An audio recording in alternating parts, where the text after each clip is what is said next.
Bum, bum, bum, bum, bum, bum, bum. How's that sounding, Rob? Sounding good. Good.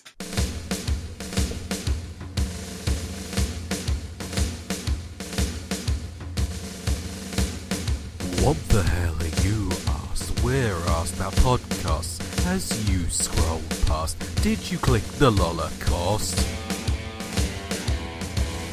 Kick it. Lolacost, Lolacost, Lolacost, Lolacost, na na.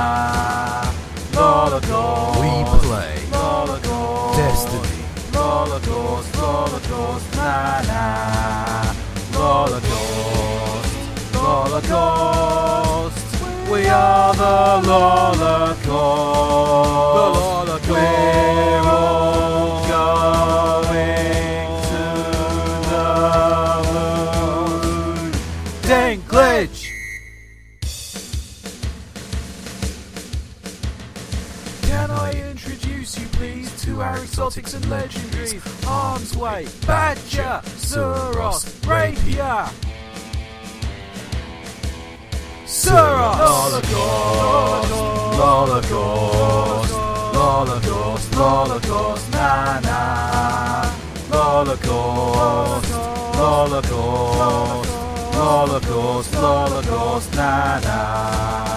Lolacost, Lolacost. We are the Lolacost. We're all going to the moon. It's Thursday. Dalek, Sexilla, Canduff and the Flares, they're going to the moon. Dalek, Sexilla, Canduff and the Flares, and Bouncy's coming too. Bouncy, bouncy ball, bouncy ball, bouncy ball, bouncy ball, na na. Bouncy ball, bouncy ball, bouncy ball, bouncy ball, na na. Bouncy ball, bouncy ball, and we all like bouncy ball. We're gonna shove in Crota's poo. Crota! Bouncy ball, bouncy ball, bouncy ball, bouncy ball, na na. Bouncy ball, bouncy ball, bouncy ball, bouncy ball, na na. Bouncy ball, and we all like bouncy ball.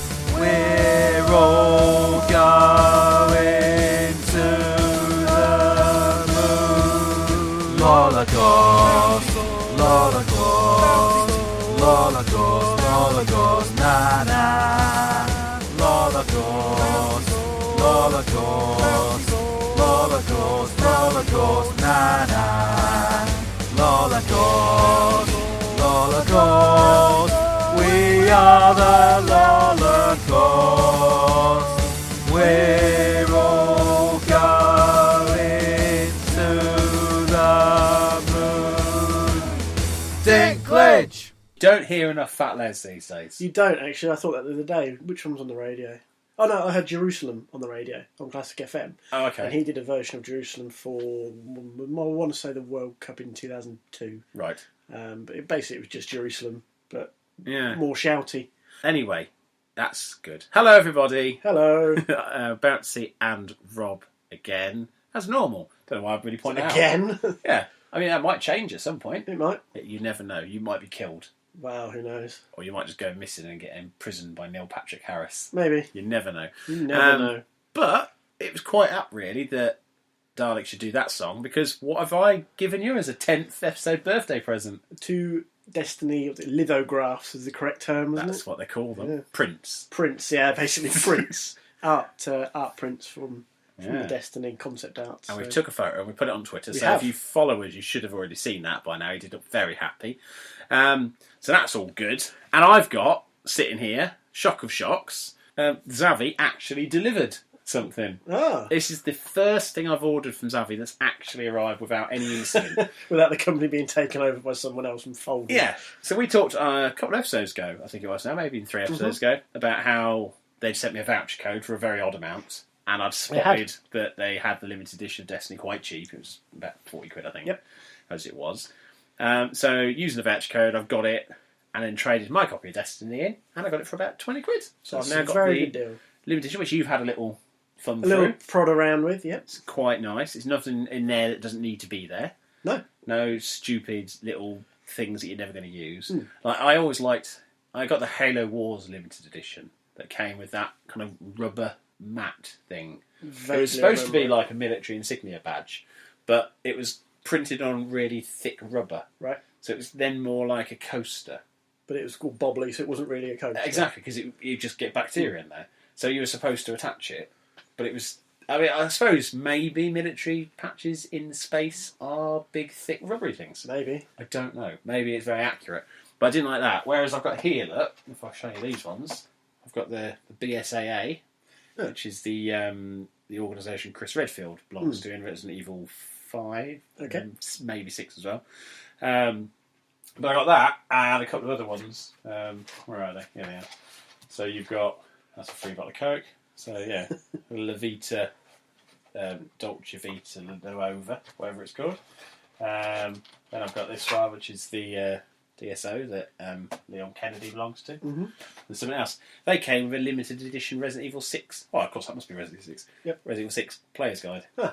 And they're all the iron-on ones, like the Titanfall one I got as well, the prepare to drop. Yep. But they're proper ones. And I keep thinking I'll put them on a pair of jeans, like on the pocket or something. But then, because I'm losing weight, I don't have to take them off the jeans. And I don't know how well that would work second time round. So at the moment, they just sit on the shelf like that, which is all right. Yeah, doesn't matter. So I got Destiny, and I got the Destiny Limited Edition Guide, which is where your prints came from. And that's quite nice and shiny. Yep. Lots of stats in there. Lots of stats. For people who like stats. Yep. I can heartily recommend that. That's like the whole... those people that populate Wikipedia have come together to write a book just about Destiny weapons. Yeah. Because... The Destinypedia. But then I guess these must be made in association with the publisher of the game. Bungie, yeah. Like the developer, because they must go, well, here's all the stats and just give it to a company. So that's not really that nerdy. They've just basically printed them in a nice way. Yeah, and it is nice. I mean, I've got it in my hand now. There's a lot of pages there. Lots of nice art as well, which is quite good. Info on Crucible maps there. Different armour progressions. Which is a bit silly, really, because it kind of changes. And we did say, like, that's the interesting thing is, this is already out of date. Yeah. As nice as it is, it's and as shiny as it is, it's before I've even bought it, it was out of date because of the expansion masses and anything that's been nerfed or changed or tweaked or... Because with the most recent updates at 1.1, the shotguns seem quite powerful now. Right. Like I can understand a shotgun being powerful at close range, but this feels, compared to what it was, a little bit... Does it feel Gears of War powered? A little bit, yeah. So whether they keep that or if there's another one where they go, oh, we may have overstepped it slightly here, nerf that. So yeah, well, but we'll see. I redeemed all the codes that come with it. So I got the season pass, got the Vanguard Armory, and I got the DLC that comes with a limited edition, which has given me a limited edition ship. Yep, which is cool. I do like that. That's basically that logo, that like triangular logo thing. Yep.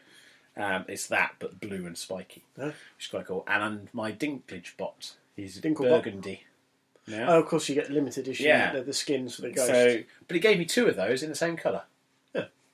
I didn't need to. I'm guessing one might have been as part of the season pass and one might have been limited edition version. I don't know. It could have been season pass. But it did give me 2, and all I can do is discard one. Keep both just to spite them. Well, I'm going to probably see whether that carries over to my second character or whether they give you 2 so that if you've got 2 characters you can both have... You can, I believe, move that sort of stuff around because I've moved shaders and such forth between characters. So, yeah, whichever. But I've got those. But I do like the ship. I did have a little test around there. Went to Venus just to play out. I can't use any of the Vanguard weaponry until I'm level 20, so that's no use at the moment. But it is like good stuff, which is nice. And it's got a light rating, so it might help me get to level 21 for the first time. Yeah, it should do. If think it's got a light rain. The other good thing... I think it's about 40 between the two items of armour. Okay. So it'll at least put me in the right track. For sure. Definitely. So, and the good thing is now, if you've got weapons across multiple characters, part of the update was that you can access the vault from either the Bungie website or from the phone or tablet app, which is really, really useful. I cannot stress how useful that is if you play a lot. Yeah. So, yeah, I was quite impressed with that. That may be, ironically, the best thing Bungie have done with that game, which says a lot about Destiny in either a joking or serious form. Yeah, yeah. I mean, it's like I say, I had to put the game in yesterday. Now, obviously, my issues with putting discs in my Xbox One. I saw your Vine. So I did a Vine, which is basically... And when I recorded the Vine, if you haven't seen it, it's me in total despair at trying to get a disc to load on my Xbox One. 45 minutes I had spent trying to get that game to actually just load. Just to load. Just to go in. That's not to install like we did. No, well, I've already installed it, so that was okay. I didn't want to hang on that way, but it was like, just please recognise the disc. Yep, please recognise the disc. No, here it comes. Please recognise this. Here it comes. I filmed that Vine. Now, what you don't know is if you listen very carefully on that Vine, you can hear the disc loading. It went perfectly fine. Right? Just after I recorded the insert disc, it went to the Destiny screen. I was like, oh, for fuck's sake! Don't load now! I'm making a valid point about how shit my Xbox is. So I thought, right, this is the kick up the arse I need. We've got February out of the way, we'll come back to that later. Now I'm going to send my Xbox off for repair because I got it in mid-March. I need to get it fixed before the warranty runs out. So I went to the website, registered my device. It looked at obviously when it was activated, so I made sure that it was all accurate. And I bought it on the 2nd of February. Okay. So I'm out of warranty. By about 3 weeks. Yeah. 4 weeks. And to have it repaired is now £83 and 33 pence. That's a very random number again. Well, I put this on Twitter and somebody, yet another Dave, came back to me and said, add VAT. And it's then £99.99. So I think it's slightly more sensible. Okay. So, this is going to cost me £100 to get that problem fixed. Even though I've had it for a long time, I've just not... Interestingly, I've had 3 attempts to try and get this repaired in the past. Every time I've tried to register my console on the Xbox.xcom, on the Xbox website, it's not allowed me to do it. Okay. It's had some sort of problem. And I've got so frustrated, I've gone, right, I'll leave it, I'll do it tomorrow. And then because of that knock-on effect, I'm now out of warranty and can't do anything about it. And £100 is too much. Yeah. I just can't afford the hit. So, I guess, for now, I'm just going to have to keep persevering with just shoving discs in and out until eventually the game loads. But it might push me to just be more digital products in the future. Maybe that's the entire idea. Maybe it's a built-in fault. This is it. It's a feature. That's what Microsoft call these things. It's a feature. There was talk it won't turn on. That's a feature. Very early on that a lot of these consoles had this clunk noise. And it goes like clunk, and then it won't load your disc. That's what I've got. Okay. So it's a recognised fault. And I kind of, in a way, when you go through the repair thing, you have to click what the problem is. Yep. So I clicked on mechanical noise, and immediately it said you need to send this back. But it didn't extend the warranty, which I thought was a little bit off, considering we're not that much further past when I bought it. I mean, it's definitely not much more than a year since the console came out, let alone anything else. Maybe you should try kicking up a fuss. I'm going to kick up a fuss. That is what I'm going to do. If you tried to register it and the website's broken down. Yeah. And also, I mean, they don't know who they're talking to. Frankly, I've done more to sell Xbox Ones than anybody else on this podcast. That's true. Because I have a shop that sells them, and I'm being asked regularly, which do I recommend out of the two. Now, if Microsoft come through and say, look, come on, you're out of warranty, but there's not much we can do, reasonably, I could say, well, I'll just put up with it. But I don't want to put up with it. Yeah. I want to try and fight back and just say, look, I've given you a lot of money. I bought a day one edition, admittedly. And if your website worked, I would have registered this beforehand. This is the weird thing. Like, I bought this from my shop. And my shop opened on the 15th of January. Right. And apparently I bought that on the 2nd of February. But that's an impressive turnaround for your shop. 2 weeks. But I don't remember us getting consoles in the shop until March. Like, I was convinced. I can't remember. Yeah, I remember when the shop opened. But then looking through my achievements, I did the day one achievement was for early February. So I must have had it. Yeah. But that means I worked really hard at getting that shop up and running. It's mental. Well, you did. Well, yeah, I did. But I didn't think we had consoles in because we had a bit of problem with that. And in the end, there was a guy who worked for a distribution company. Right. But they only dealt with large-scale retail. So then he basically sells stuff through eBay from the distribution level. So they get them in quite cheap and then sending them out, and they're then covering the VAT. So we were like, well, actually, how much have you got? Because we've got a warehouse full of stuff. Mm. If you want to just come along, I'll get a price list. And we just went and come out that. And we bought them, and everyone was happy. So it meant we got them slightly cheaper, but so we could turn a profit, but not too much cheaper. Yeah. Because distribution and independent retail is not very fair, unfortunately. When FIFA 15 came out, we were quoted for the Xbox One version $51.99 per unit. That's the price to you. The price to trade us. price. That's the way. And then we were told we could easily sell it at $54 to $59.99. So that's going to be £40 in supermarkets. Like, might as well just go to a supermarket and buy 2 copies and bring them back to the shop and save ourselves.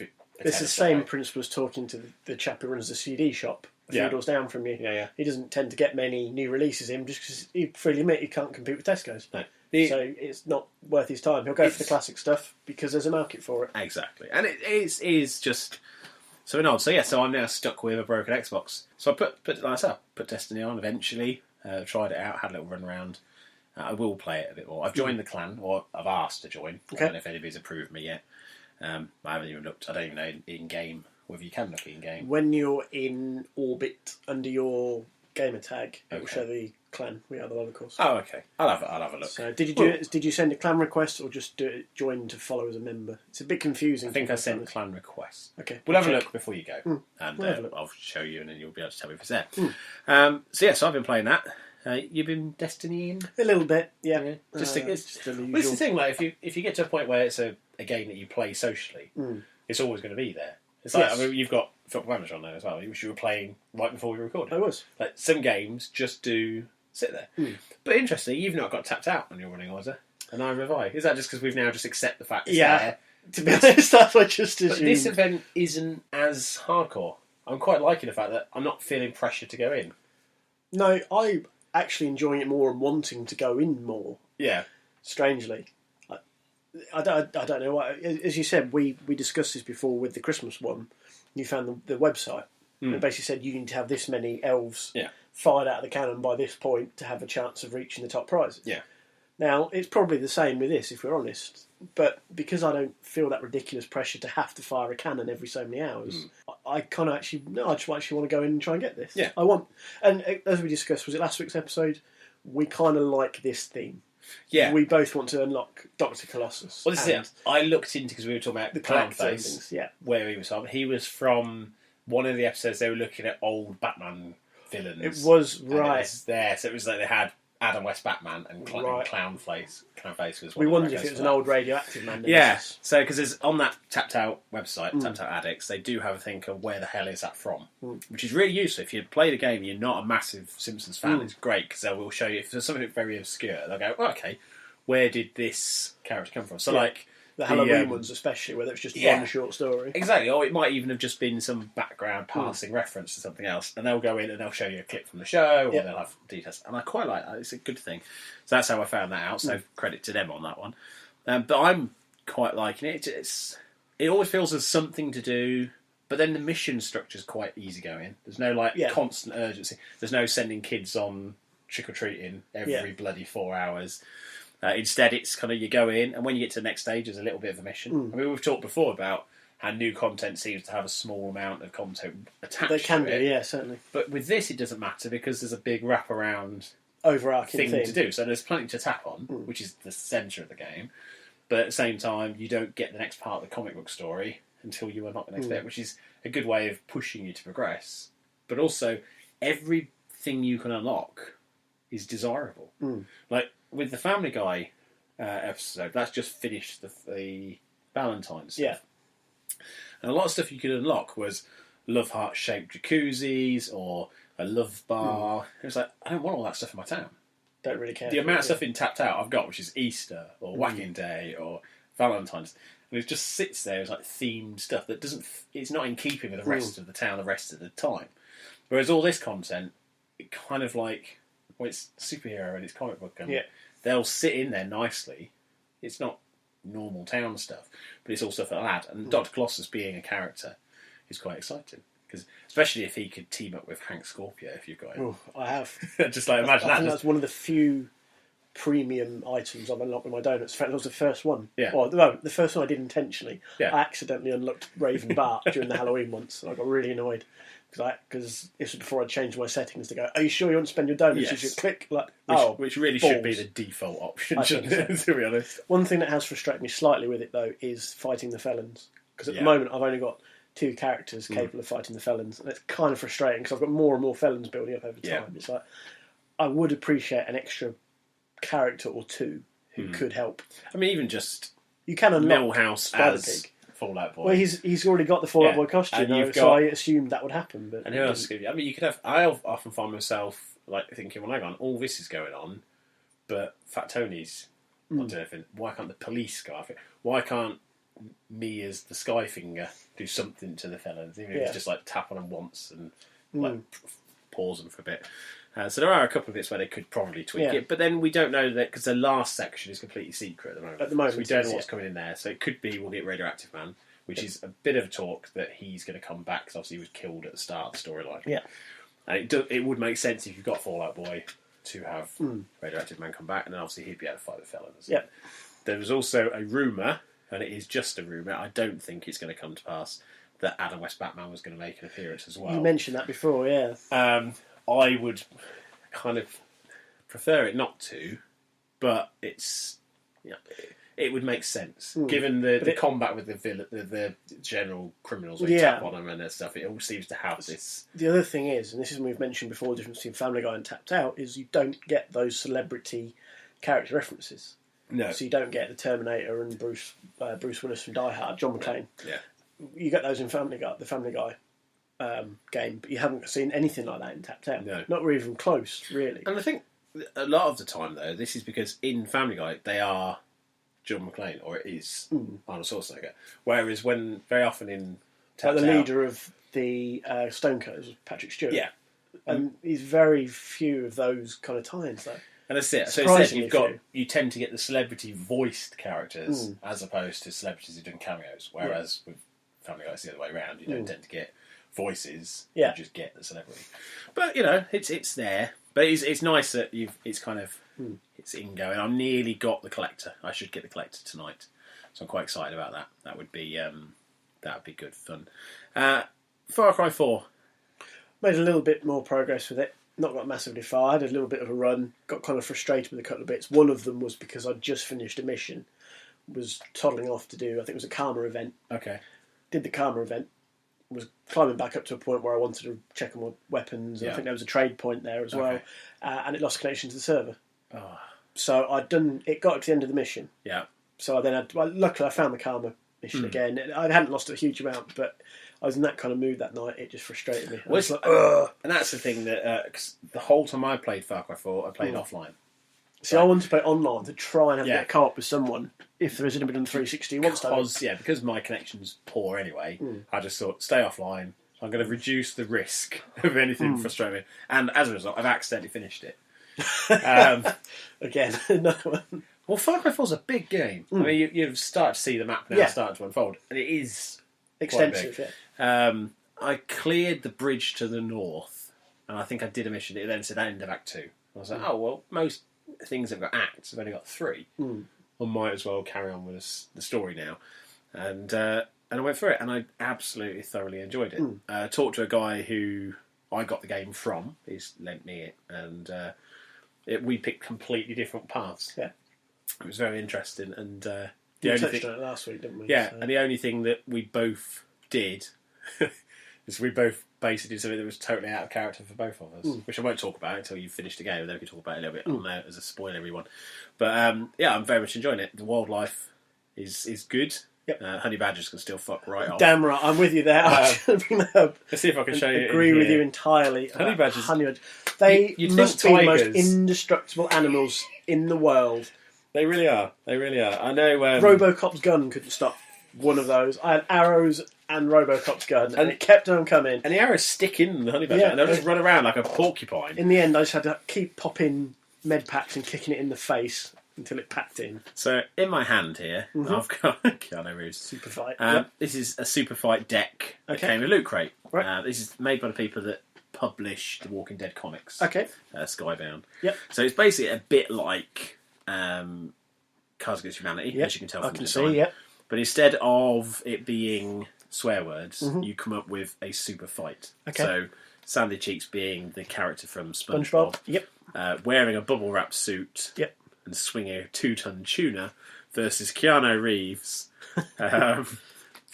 wearing a scuba suit. That's quite appropriate, actually. Yep. Armed with a limitless loot crate. And then you can also pick a location. So on an old rope bridge over lava, and the detail of it is fighters are bungee jumping next to each other. Oh. And so you go through it. But anyway, I was quite amused when I was scrolling through it. And we've got Iron Giant, which we talked about. Yep. Dr. Horrible, which is obviously the Nathan Fillion thing.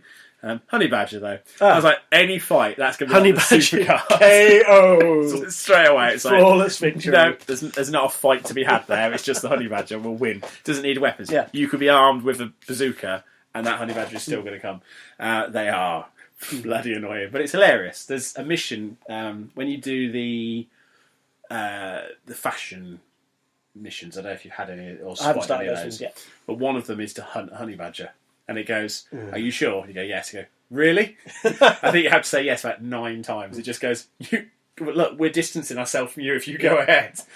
It was just like, and when I completed the game, or when I got near the end of the game, the guy who does the radio chat, he was saying about, okay, so things are improving in the town, but what are we going to do about those fucking honey badgers? I mean, Jesus, they're everywhere.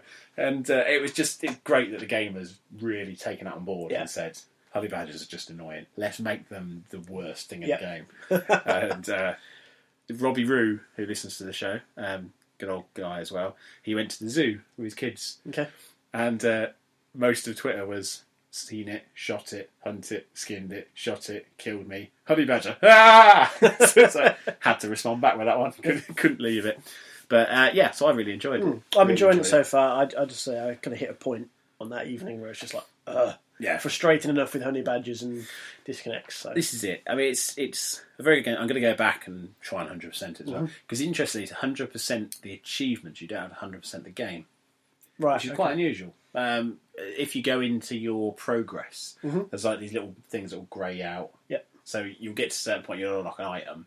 And if there's a star, that's when you'll get an achievement. Okay. So you can see how many of each thing you need to complete to get the achievement according to it, which is quite good. Yeah. But like I said, it encouraged me to want to finish it. I was in the middle of 4 in February's kind of cleaning up stage. Because we're recording this on the Monday, so it's only been 3 or 4 days since we last did one. So with that in mind, probably we'll get onto that in a second. Tiger Woods, 2012. Yeah, I enjoy a little bit of golf here and there. I don't get to play as much as I would like to in the real world. No. I just fancied a game on my Xbox. Quite easy, just sit there and whack a little ball around the field. And there's this with or without Connect? Without, because I sold my Connect. Of course to you. All right. I don't know if all these details. It's the 2012 version, so I don't know if the Connect stuff was built into 2012. I was going to say, this was the one that was called the Masters brackets Tiger Woods Golf 2012 because this is when he'd been caught with his pants down. Yes. With various women. The first time. So they're kind of like, well, we still would like him involved because he's Tiger Woods, but we're going to distance ourselves slightly by renaming it slightly. Yeah. But it's Tiger Woods, and I don't know how much you can really change that game. You can polish it a little bit, you can tweak things, but at the end of the day, it's Tiger Woods Golf. Golf games always appealed to me. I grew up on a golf club. I don't know if you know this about me. I may have mentioned at some point. When I moved to this area, I was my dad was a farm manager, and we were where Thorney Golf Centre is. Yep. And that was where I play. It was all fields. Yep. And we converted it. So we had sheep, and we turned it all to grass, and then we had people come and design all the golf course. That was the first one. They did the lakes course over the road as well. But I first learned. one's gone now. They changed it to something else. Have they really? Yeah. Oh, They changed it to like an academy type thing. So there's good, lots more practice stuff. But the lakes course still exists. The lakes course is a good course. I like that. There used to be a little farm there, and I shot a fox accidentally with a pigeon scarer. And the seeds of goose hunting being planted right here. I created a volcano in a load of sand and ruined the sand that was supposed to be used to lay some concrete. And I nearly died in a grain silo because I ran to the top of it and then it started to sink and I couldn't get out. And so I had to basically, I remembered somebody had told me, if that happens, just keep working your way down to the bottom and then crawl out. Yeah. But don't breathe in as much as you can because of dust. So that was quite scary. But yeah, so I basically was there with all the kind of the pros. Yeah. And the driving range was free to me. I did like a key. I could just get balls out whenever I wanted. So I played a lot of golf like that. Wasn't very good. And then I was playing a lot of... I'm trying to remember who it was. It was a very old golfer. It wasn't Greg Norman. Might have been Arnold Palmer. Okay. I think it might be Arnold Palmer golf on the PC. And it was like the proper hit the space bar, start the power, hit the space bar again, stop it where you want to, hit space bar, accuracy. Everybody's Golf on the PS1 was my favourite ever golf game. Mario Golf on the Game Boy, I think I had at one point. I think the original Game Boy. Yeah, I had that, but Everybody's Golf just pushed it the right way because it had character Daniel Fortescue from Medieval. It had Sweet Tooth from Twisted Metal. And it had a couple of other hidden characters from other Sony games. It was just a fun. It felt like what Mario Golf should have been. And you could do if you hit the ball perfect, you'd go nice shot, and you get an applause. And if you had the right sort of set of kit, you could land the ball on the green. It would spin, catch fire, roll back and burn the green. A bit NBA Jam-esque almost. But that's what you want sometimes from a golf game. And they kind of in Japan, I think it's Hot Shots Golf. Over here, it is. And I've had that right way through to the PS3. Every time I was come out, I've already bought it. I did notice some of the sound effects didn't necessarily add up with what happened to my ball. So if the fairway was kind of, say, curved, my ball might bounce in the rough, but then it would bounce back onto the fairway. So I'd be like, well, that's actually not a bad shot. I'm on the fairway. But they'd be going, ooh. It's like, it's on the fairway. Come on, give me a break. It's like, but yeah, no, it was quite a relaxing little knock around. So I just fancied around. It's what golf games do well. It's just very casual. Again, very casual gaming. Yeah. Unlike 4 in February, which I'll run through my list, shall I? Yeah. I completed Valiant Hearts, I completed Lego Batman, I completed Call of Duty. I've done all these last week. All I had left was New Super Mario, or New Super Mario U, or New Super Mario Bros. U. Yep. That's all I had left. And imagine if it was Super Mario versus Bros. U. That would have been a far more enjoyable game. I put an article on the website, which if anybody wants, it works best on a mobile phone, which is weird because it loads a lot of vines all at once, and phones tend to only load what's on the screen at a time. Yep. But basically, it's about a 10 Vine compilation of what my experience of playing Mario is. It just seems to be that's what Vine is for me at the moment. Just like I'm annoyed at stuff, so I film myself going, "Oh!" There's just lots of pictures of you looking perturbed, and so frustrated. So this article was basically, "You're stupid. I hate this game. Oh God, swearing. God, I hate you. I hate you. I hate you." Completing a level. I'm the best Mario player ever. And then next level, oh, I've died again. And then put it on a loop. I swear to you, the amount of times that tablet isn't as strong as it looks. The amount of times it nearly got snapped in two in pure frustration. The last set of stages, 5 levels in Peach's castle. And I got to the last but one, and I lost my last life. Right. And it said, continue. And I went, yeah. So we're right back to the beginning of those. With none of my power-ups and only 5 lives. And I've spent more than 5 lives getting to that point. I was thinking, how am I ever going to do this? Because it took me more than 5 lives to get here. Yeah. So then I went out and I thought, I'll just go to the mushroom houses around the map. Now, one thing I can say about the Wii U Mario is it is Super Mario 3 in terms of the world layout. So the new Super Mario on the original Wii and the DS has always been like, you go across, there'll be alternate routes you can take, but that's World 1, that's World 2, it's very linear. Yep. This one, there's secret pipes, you can go through here, you have random encounters, it's very good from that. Yeah. It's a flawed game. There's a lot of things wrong with it. It's not a very good looking game. I thought it was because I was on the tablet, but we put it on the monitor, and I mean, that's not a very big monitor, so it's not pushing it to the limits of its visibility, but it just looks alright, it just looks polished, it doesn't look great. You see, you'd hope on a smaller screen it would seem tighter. There are a lot of games that I've played that look about. I was playing Rayman Legends today, which came out as part of the Games of Gold promotion, which is fantastic. It is phenomenally good this month. Tomb Raider is currently free, I believe. From the 1st to the 15th. And then it's Bioshock Infinite. And then it's Bioshock Infinite. And that's on 360, and Rayman Legends on the Xbox One. Rayman Legends, beautiful game. And it's platforming properly. I'm glad that came out after Mario, because I could quite happily never played a platform game again after playing Mario, and luckily Rayman came out. And I was like, actually, I loved it. I loved the Rayman Origins. I loved Rayman Legends on 360. I'm loving going back to it again. Now a bit of extra oomph from the Xbox One as well. It's just a stunning looking game, and the Wii U can do that. It can do incredible visuals. There's one set of levels which are based on Van Gogh's Starry Night. Okay. The article about my frustration, I put the picture on there, and all the pipes are done in kind of like a sketchy style. It just looks really good. It's the only stage it does that. The rest of it is pretty much the standard. It's very linear, Mario-looking Mario. Yeah, and it's kind of a half-hearted attempt. It's the best Mario game I've played in a long while. Yeah. In terms of that kind of Mario game, but only because the rest of them haven't been that great either. It's almost like they're just banking on the name. Yeah, I mean, what interested me is I was looking at the reviews that some sites gave it when it came out. Now, obviously, we've talked a bit about review scores before. Yeah. IGN, I think, gave it 9.1. Right. They were like, it's one of the best games on the Wii U. Well, every new Mario game seems to get rave reviews. Yeah. We talked about this with Mario Kart 8. It got all these Game of the Year awards at the end of last year. But when I played it on your Wii U, it's fun. It's just Mario Kart. Yeah, it's slightly improved on the old ones. So I was looking at IGN Game of the Year? Come on. Their review, then they'll give you the Metacritic review, and they'll give you the user review. And their review was 9.1, user review 8.8, Metacritic was 7.2. So it's obviously not everybody was loving this game, because to drag it down 7.2, if it's getting scores like 9s, it has to be getting 4s or 5s. Yeah. And so I then started trawling through, and a lot of people were saying, it does feel like Mario 3, which it should, but that was 20 odd years ago. Yeah.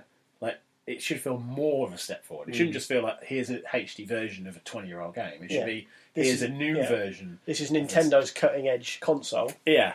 Granted, it's not maybe as technology cutting edge as a PlayStation 4 or but Xbox it doesn't One, have to be. But no, exactly. To run something like that, it doesn't have that's to not be. what Nintendo are about. No. It's, again, it's something we've touched on before. It's not what they're about. But And so I've sat and thought, well, why am I not enjoying this game? Because it's challenging. I'm finding it difficult at times. But I then twigged that the challenge wasn't coming from the game being difficult. It was the game sometimes just being a bitch about things. Like there's a thing that they started doing with the new Super Mario Brothers games where it had, like, obviously everybody knows the Mario theme, but the new Super Mario theme came in and it was like dun dun dun dun dun dun dun dun dun dun dun dun, and it's like, and it's a bit where it goes bap bap bap. Now when that happens, if there's a Goomba or a Koopa on a screen, they turn to the camera and they do a little dance like that and then come back. yeah, That plays with my head because I know they're walking along and I need to time this jump right. yeah, And then because I've jumped at the point where a piece of music will make it do a dance, it will hesitate and then step forward, by which time I'm in front of it and I've lost a life. You think, don't do that. Like, don't have it so that a little piece of animation interrupts the movement path of an established character. Because it's kind of like, you then have to think, actually, before I make this jump, where am I in the song? yeah. If I've not got the sound on, that's an unknown quantity. So you're like, okay, wait for that. Oh, he's danced, now I can kill him. It's just silly little things like that happen. Or they'll be like, get that hidden coin. Okay, I'll get that hidden coin. Oh, now you got the hidden coin, you will have to die. But if I die, I'll lose the hidden coin. Oh, yeah. Oh. Well, how do I get it? Well, there's a one chance thing. You have to do this exactly right, and then you'll be able to get that and not die. But if you don't do that, you'll have to die. So, make it a little bit clearer. Yeah. Like, I have no issue with challenging games, but when a game makes you frustrated because you think, well, hang on, well, I'm not doing this wrong. Like, the amount of times I've made a jump and Mario's touched a wall and then gone to do a wall jump. Well, once he's on that wall, he's pretty much on that wall. Yeah. And if you're on a time limit, you hit jump, you've bounced back this way. There's no way you can then jump back again. So that's another life goal. Yeah. And it was too much of that for me. But so I went back through the map, finding some mushroom houses, get some power-ups. They were all gone. There was just one left. Right. None of them had reset. I was like, oh, God. So I went in there, I got one power-up mushroom. So I could just go from small Mario to normal Mario. Went in, luckily, because I'd repeated these early stages so much, I went through them pretty much one go and got to the final boss. And it was there's Bowser, you're on a bridge, there's the axe thing, you jump over him, or jump under him, hit the button, he falls into lava. Yep. I was like, ha ha ha, I beat him. Knew obviously that wasn't going to be it. Then they made Bowser this much of the screen, so it's like the full screen. And then tiny little me, and you got Bowser Jr. In like the floating thing that Bowser had in, I think that might have been 3 as well, actually, like a flying cauldron thing. And so he'll jump down, you got to hit him, get him out, use the cauldron, fly above Bowser, and then drop that on his head. and do that 3 times. Yeah. Jesus Christ. The amount of times that you jump on Baby Bowser, but it wouldn't register that you'd actually hit him. You just go through it. I was like, what? And then see, stuff like that is where it really gets annoying. And it's loads of people saying, it's really well designed. But things like that are technically bad design. It's bad collision detection, or it's a bad alignment. You can't sit there and say, well, you've landed on his shoulder, so that wasn't his head. Well, fine, but let me take a hit there. Don't let me go right through him and then be unable to escape the next lot of moves. So I did beat it. I finished the game. Clarky, off of Gamers Confessional and other shows, he said, when you finish that, you unlock another 9 stages of mirror stages. As I shut your whore mouth.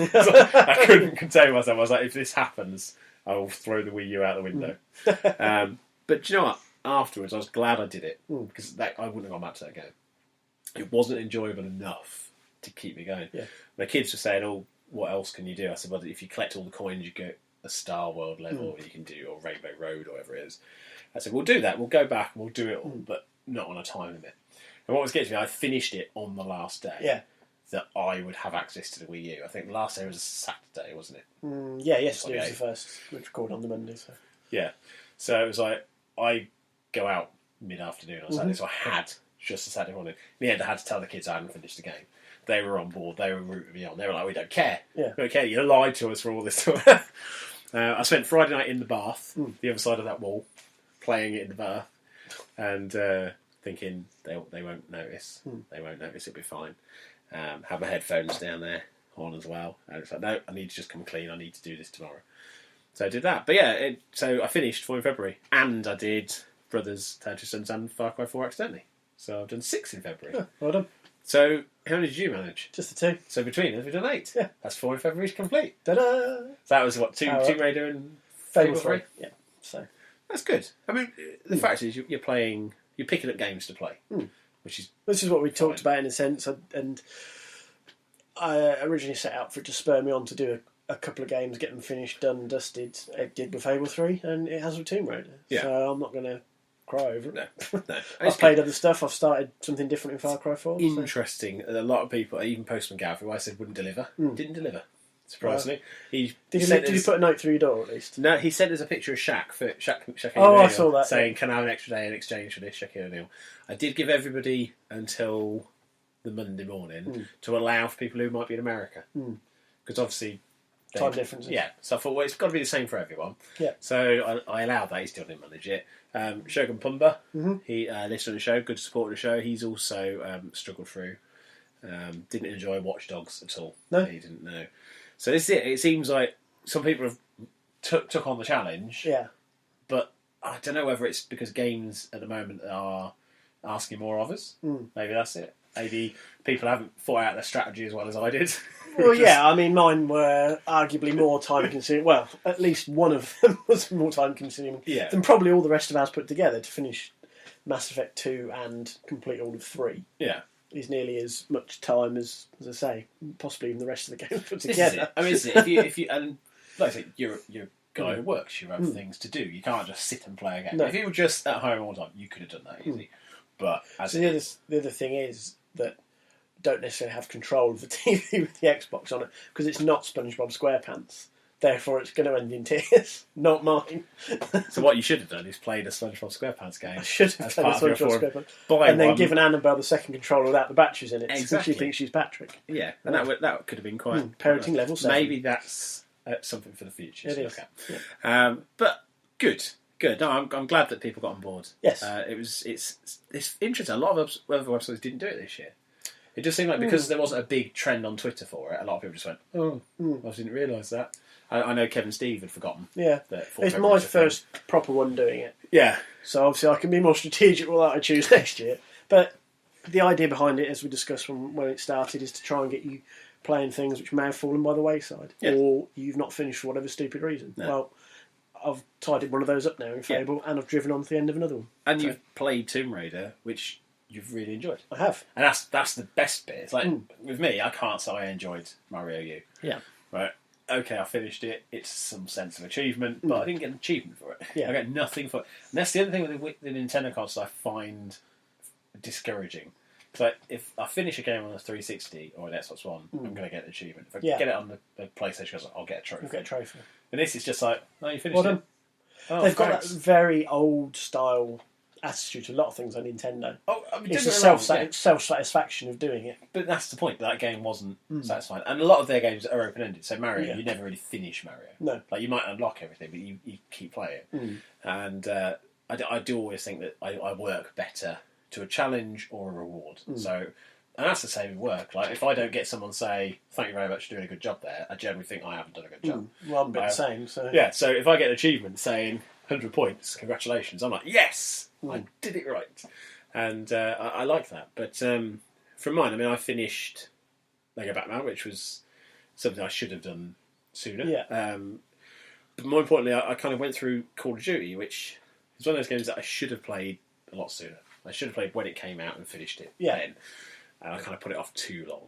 And I genuinely can say it was, of the games I played, that's the one I enjoyed the most, which surprised me. I thought surprises that was me actually. Yeah. Despite, I mean, considering how long it took to bloody install and all the frustrations and the fact that it is a Call of Duty game. Exactly, that's what I was going to say. But we're both a little bit kind of jaded with that franchise. Yeah. So And I think that might be it. I think it might. I had such low expectation. it was nice to have something Yeah. with a slightly different, I suppose, a tone to the story. Yeah, it sounds like it had an actual story. With Call of Duty Ghosts, the story had potential, but I didn't care about anybody in it.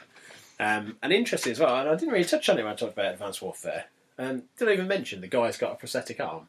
No. No, you'd think after all my ranting about disability in games and my article about Thomas was autistic and stuff like that, basically a guy, he's in an attack and he loses His arm. And he's given a robotic arm developed by Kevin Spacey's company. And it kind of you have one training mission where the arm malfunctions. Right. And so you can't complete your mission and stuff like that. And it's very interesting as it Yeah. plays in. Because it's not like, oh, it's the guy in a bionic arm. But it's used every now and then just as a plot point to say, well, actually, remember, you've got that thing. So like if there's which has real world relevance in a sense. well, there's one stage where your arm, you can't use it. So you can only then use a pistol. Yeah. And you can't reload it because you've only got one arm. So you have to drop it and pick up a gun from an enemy. And that's brilliant. Yeah. I mean, I absolutely loved that stage. As frustrating as it was, because I died a lot, it was just that idea of there's a limitation that an injury on the battlefield can cause. And I don't think another Call of Duty game has done that well. No. With it. And it isn't something that's been discussed too much. I haven't seen too many people talking about No. it. So, yeah, like I say, it was the game I definitely enjoyed the most. And if people are on the fence about giving it a go, borrow it off a friend. Don't buy it. If you're not entirely sold on the multiplayer, it's hard to justify the expense. That's always been my problem with them because apart from the first Modern Warfare, I've played very little multiplayer. Yeah. COD or Battlefield, to be fair. And so it's never really felt like it's been fully worth the money. No. Because although it's a nice big set piece campaign, that's kind of it. Yeah. All right, I've done my 6 hours.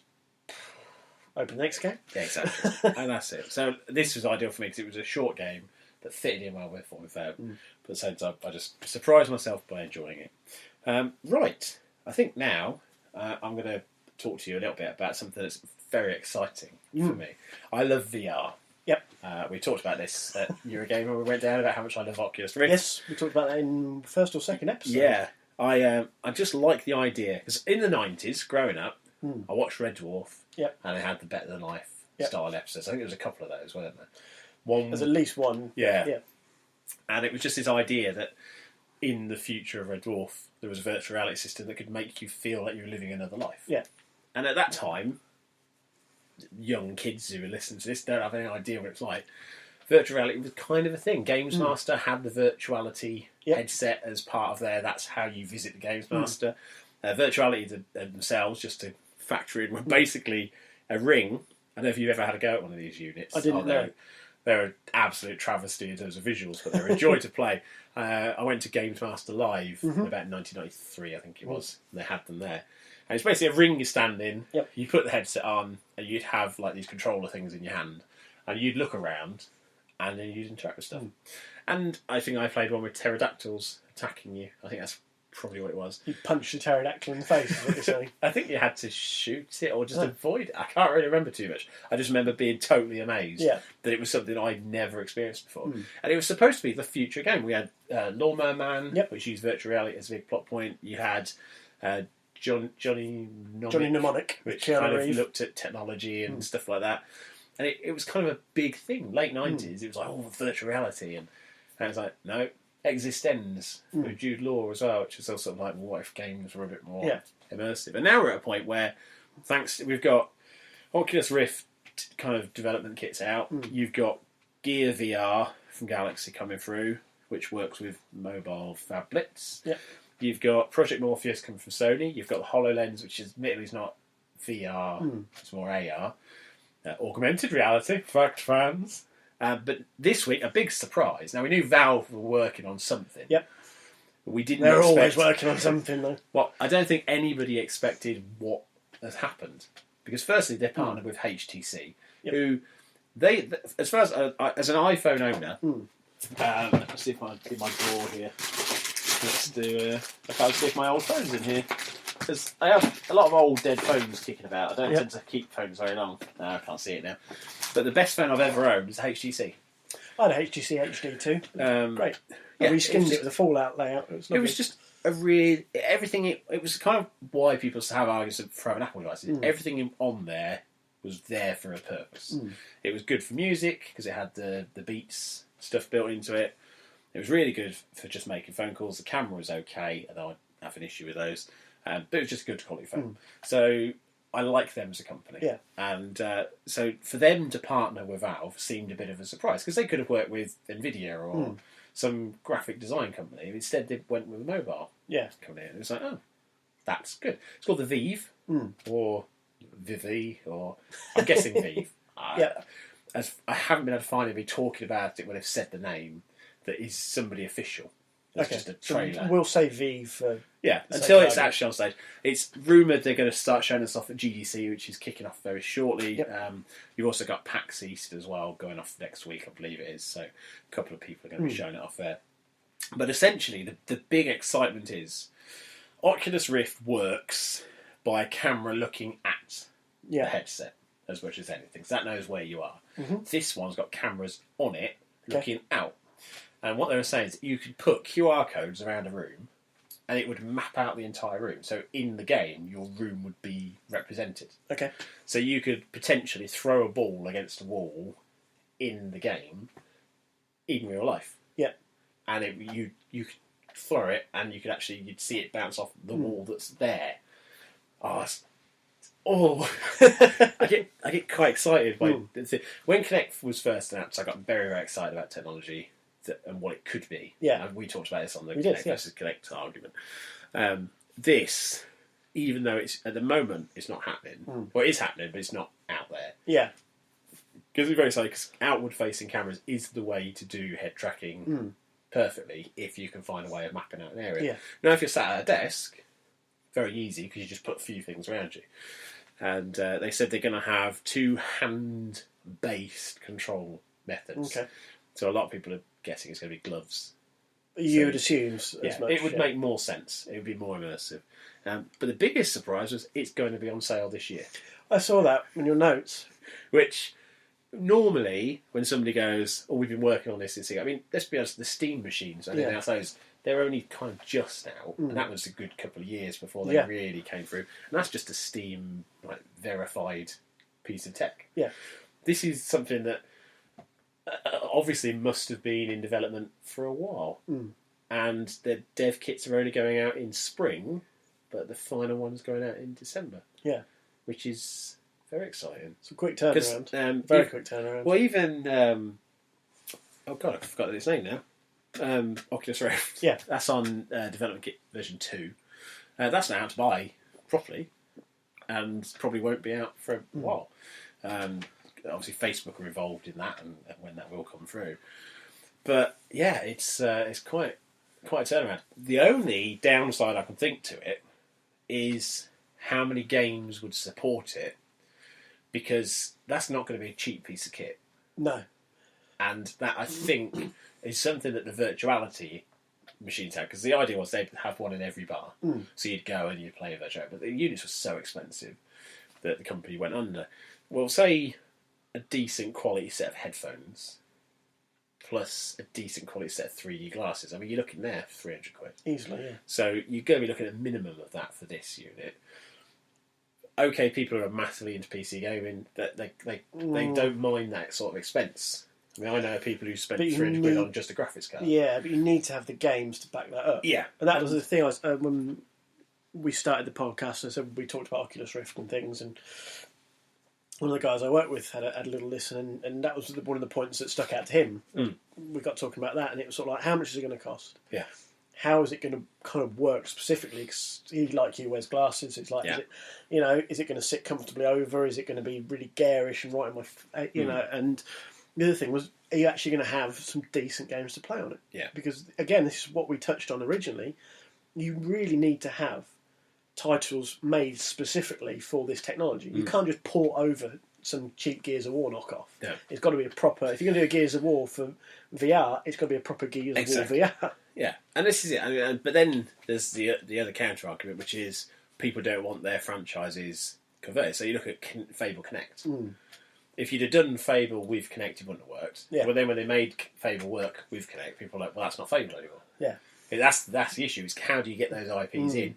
When, if you think back to the days of the Super Scope on the N64, or the Menacer gun on the Mega Drive, and they had like Toe Jam and Earl ready aim tomatoes. It was like, let's just put a character from that game into this rubbish mini game to sell a peripheral.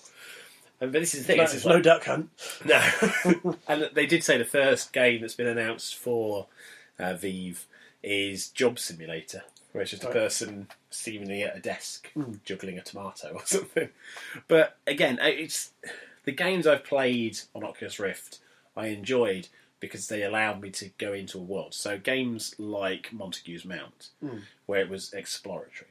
I mean, could you imagine walking around the landscape of Far Cry 3 with that immersive technology? It would be brilliant. It would, yeah. Because it's the sort of thing where there is a lot to explore and to be able to look around, and you'd never be caught out by a honey badger again, because you could just go, what the hell was this thing? But then would the combat work very well? Would you feel like you've got to come out of the game a little bit to be in the game? And it's also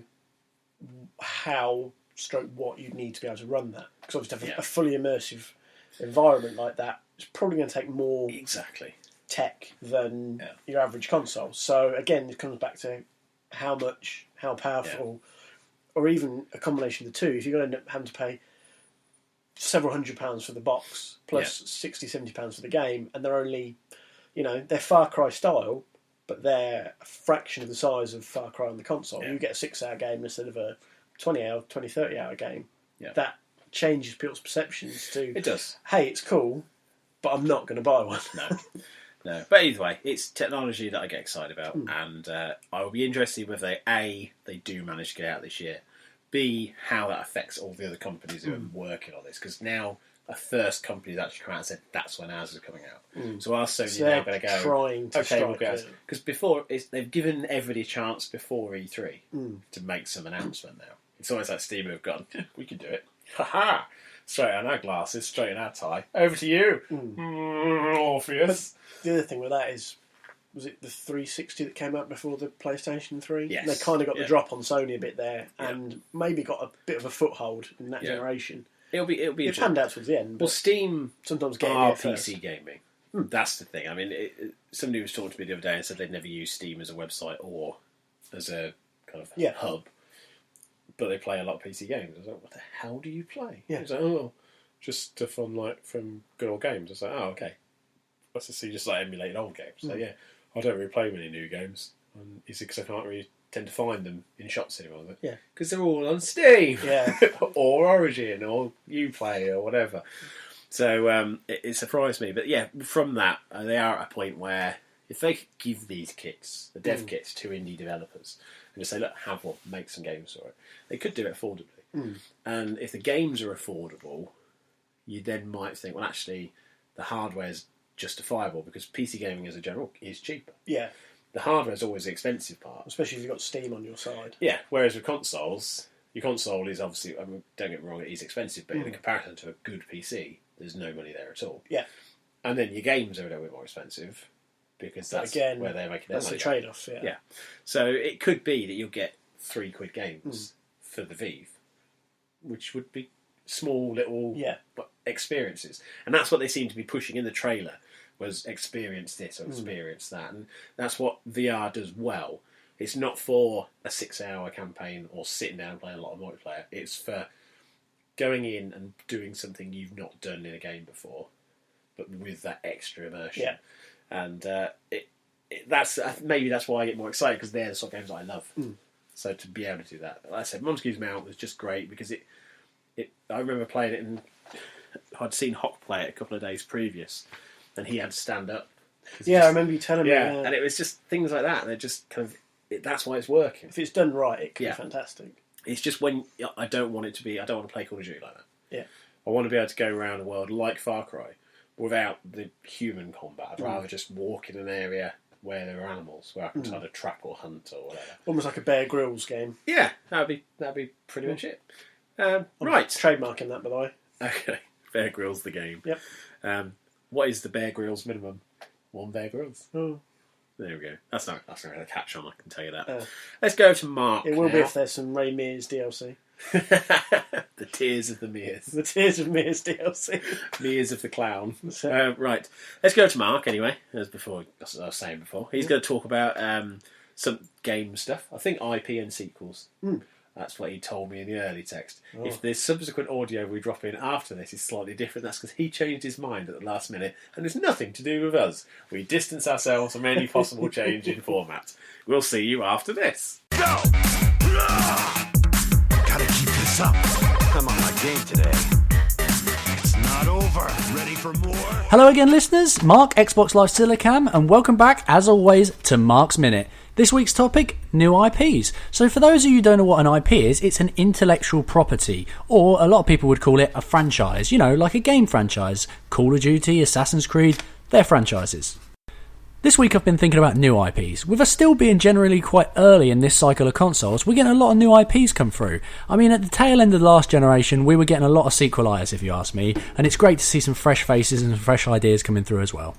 Since the new console generation has started, I've played a lot of new IPs, and that's great. Some of them have been amazing, and it's nice to see some fresh ideas coming through. I've played things like Destiny, Sunset Overdrive, Watch Dogs, Evolve, and I've also played some smaller titles like iDub and Guacamelee. Now, for me, it's great playing new games and new IPs. There's nothing beats that, just that feeling of when you play a brand new game that you've not touched. You don't know any of the mechanics, any of the story, and you're just sinking your teeth in and figuring out what is a game and how does it work. On the flip side to this, I love pre-ordering games. I like having that thought of being there day one, ready to go.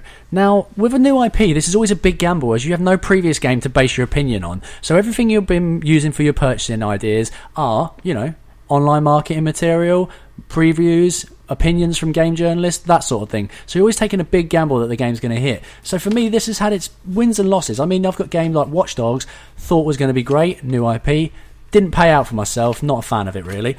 But I've got another game like Evolve, which a lot of people were sceptical about, but again, new IP, and for me, thoroughly enjoying it, think it's really good. So, as always, this is what Mark's Minute is about. Want to hear your opinions, what you think of new IPs, what you like, what you don't like, any new ones you've played lately that you think are very good. As always, tweet myself, tweet Rob, tweet Bouncy, let us all know. Now, last week I mentioned the Street Fighter Challenge, as it will now be known. These are money matches. It's a little fun game, a little fun way to raise some money for the site. If you are interested, you think you can beat my ass, contact Bouncy, we'll get stuff set up. His Twitter handle is usually on the tags for the podcast, so I'm sure you'll find it there.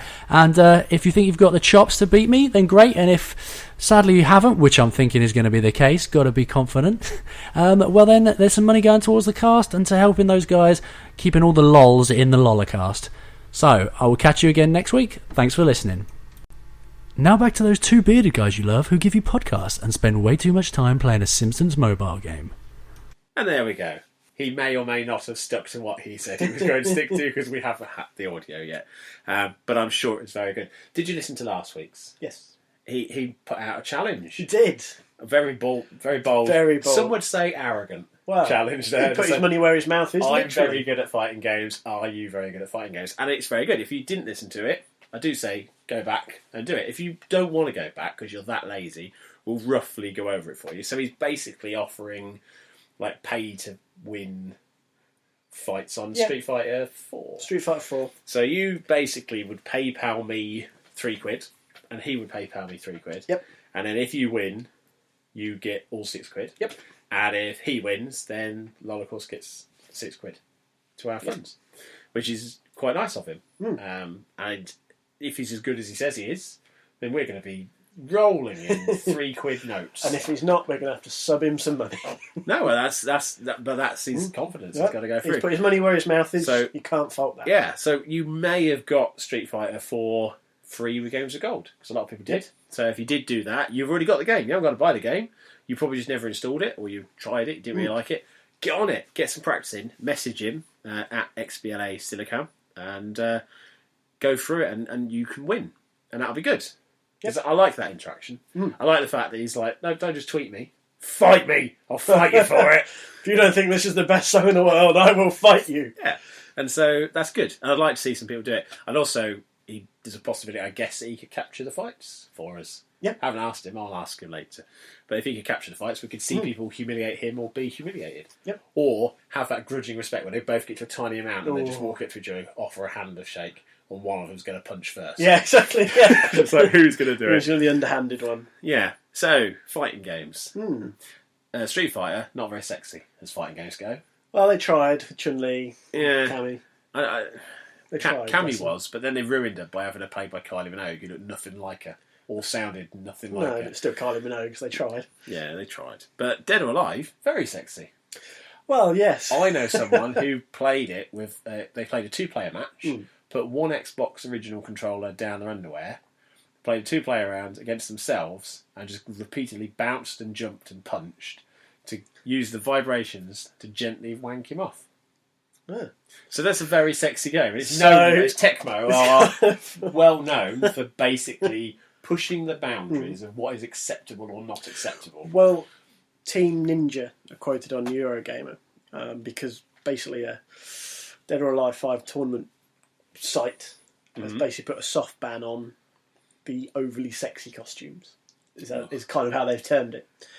And one of the comments from Team Ninja was that there is a certain amount of cultural barrier between Japan and the West into bouncing digital boobs and what is acceptable and what isn't. And it was just an interesting kind of concept because the undercurrent of this sort of soft ban is that, well, everybody just thinks Dead or Alive is skimpy costumes, big boobs and rolling around in syrup. Jelly. You know, we kind of want to actually make it out that this is a serious beat 'em up. It genuinely is a good beat 'em up. It It's really not is. just It giant really is. boobs covered by candy floss, is how they put it, which was pretty well put. Yeah.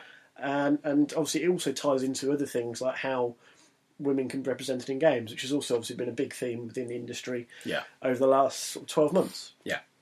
And it was one that caught my eye because, obviously, as I said, it has got that time with other conversations. Yes. As well as it being such a long-running... Well, this is it. I don't want to say stereotype of Dead or Alive because it's not a stereotype, it's kind of true. Well, I think that it was when they did beach volleyball. That's when they kind of pushed it to the point where it's like, well, hang on a second. You've taken away the fighting element. And now I'm running around getting different bikinis to then run around on a beach playing volleyball.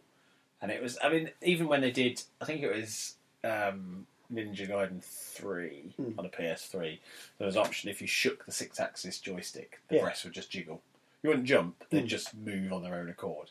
And it is, again, it's like you say, there is that cultural difference between Japanese, what is acceptable in Japanese culture, and let's be honest, for all their peaceful reign of existence apart from the Second World War, but generally they're kind of, let's just be decent and go through it.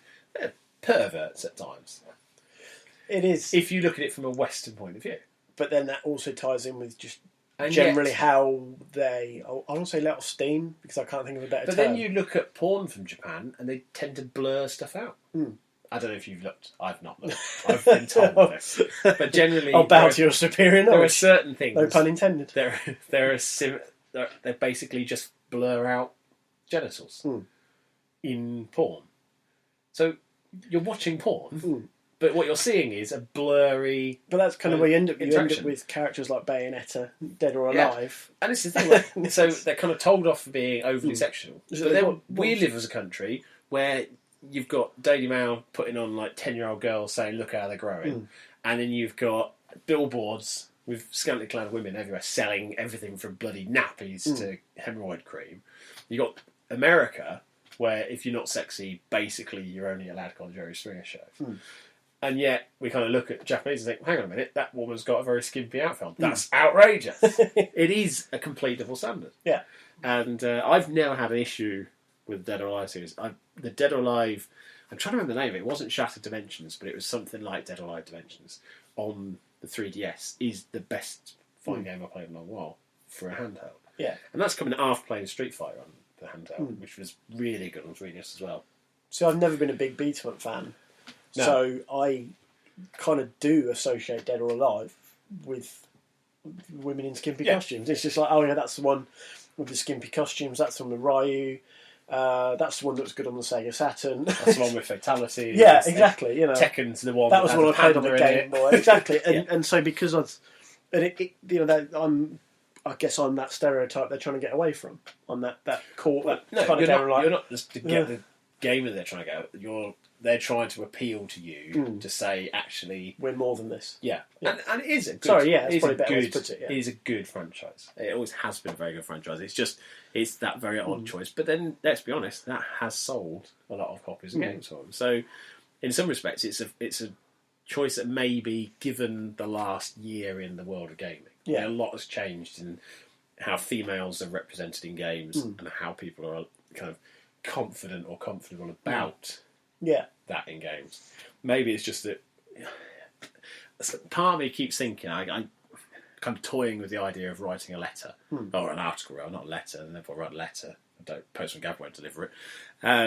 But basically just the idea of has gamers as a whole kind of taken a next step of maturity. Like, a lot of things are more serious now. Like, I was watching Video Games Movie the other day. Okay. And it was talking about the early days of gaming. Now, the early days of gaming were pioneered by scientists and design enthusiasts and real intellectuals who were making the hardware to make a game. It wasn't like the hardware existed, so you've then made a game. So you got people who made like the Space War, like the very first ever game. And it was like, these were just scientists just playing around with a bit of code, and they found a way of making it happen. And so games were just a game. Yeah. And there was a point when you get to sort of maybe the PlayStation 1 era onwards. I don't like to say it, but Final Fantasy VII, we'll say, represented a point where storytelling in games suddenly became effective. There were a lot of people who will say what the events of Final Fantasy VII had an emotional impact. Yeah. I'd say I'd had that with earlier games. But from then on, the games as a narrative really then pushed further and further. And so that's now established. I mean, nobody will disagree that games are now an effect. Look at the Mass Effect trilogy. Yeah. You know, regardless of whatever you say about anything about the endings, they have a narrative that is as good as any sci-fi film I've ever seen. But we're now at a point where we're now questioning that integrity. So it's like, well, hang on a minute. Not so much in BioWare's case, because they're very good about diversity in their games. But they are saying, why does this game have to be a straight white male every single time? And that questioning nature, and again, in that documentary, it was saying that the average age of a gamer now is 34. So we've got the two ends of the spectrum. People who played them as teenagers in the late 70s are now in their 50s. So the great thing about the Mass Effect example, as you said, why does it have to be a straight white male? Yeah. Obviously, Mass Effect made it so it didn't have to be. You could have a homosexual relationship, you could have a heterosexual relationship, you could be a man, you could be a woman, you could be black, you could be white, Hispanic. And it was what role play should be. Yeah. You are given the opportunity to have characters react to the way that you're behaving. That, for me, is because it challenged these things. Obviously, there was some negative press by retailers like the Daily Mail. Where it's like, ban this sick filth. And then it was kind of like, you can have a heterosexual relationship. And I'm thinking, I've read the article. I'm not one to point people towards Daily Mail articles or read them in general, but I'm like, okay, I'm interested in this subject. I love the games. I want to see what the gist of it is. Read through it, and I got to the end and I'm thinking, do they realise you can have sex with a blue alien? Because there's no reference to that at all. No. So if you went man on man, no, ban this sick filth. If you get it on the blue alien, well, Shatner did it, didn't he? Yeah. It's like, how fucking stupid is that? I mean, for me, I was a femme shep. See, again, Bunty Shepherd, you called her? No, I can't remember what I thought you called her Bunty for some reason. I may have done. I don't remember. I thought, because I'm sure you did a post on the blog, The Adventures of Bunty Shepherd in Space. I can't remember. About your Mass Effect playthrough. But basically, I was a female character, and my character seemed to just become attracted to Liara. And the Jessica Chobot's character, the reporter woman who came on in Mass Effect 3. Oh yeah, I remember the character. Kind of come into the ship yeah, eventually. I remember the character. And I was interested in both. And there was nothing I was doing that was different, as far as I could tell. But of course, the conversation I was having, the characters were then picking up the cues from the lines. How you doing? And all the way through, I was trying to chat up Garrus. Because I was like, I want to be Garrus's best mate. So all the time I was talking really nicely to Garrus. And all the time she was like, yeah, but stop making me go to Garrus. I want to get in bed with Liara. And he was like, but the game wasn't like coded to go one way or the other. It was just obviously the way I was playing it in a certain way.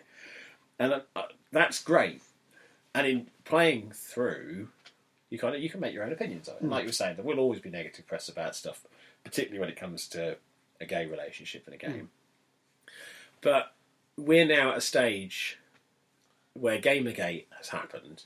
Now, for whatever you want to say about Gamergate, the basis of it was somebody taking a look at games from a non-gamer point of view. Like, what are these tropes? What do they actually represent? Now, for all the immaturity of the people who reacted aggressively, there was also that point where people were just like, actually, that's kind of true. And the problem is, though, the ones who acted like dickheads are the ones who get the headlines. They do, but I think overall, it's shown a kind of step up in the maturity of the hobby. In that now people, even big companies like EA, are going to be loath to kind of put a game out where they've probably, before they would have gone, right, straight white male, American soldier, go into a Middle East, that's the game. Now it's like, actually, should we want that? a little bit something else going on here. Yeah. I mean, it's like they was talking about Michelle Rodriguez got into a bit of trouble this week when she was saying about minorities getting all the roles in Hollywood, and she was kind of misquoted. Basically, she was saying that people always moan that minorities get the best roles. And because they took the quote out, and she read people running around going, cool, minorities get all the best roles, get over it, and stuff like that. It's like, no. It's not, but didn't what it is. David Aiello, who was Martin Luther King in Selma, basically he effectively backed up what Benedict Cumberbatch was trying to say. When obviously everybody went into Cumberbatch going, oh, you can't say coloured. And it's like, you're kind of missing the overall point here. Language, all right, I can understand why you might get caught in language, but his overall point here is this. And David Aiello, of course, was in Spooks over here and several other things. He's now gone on to this huge, successful film in Selma.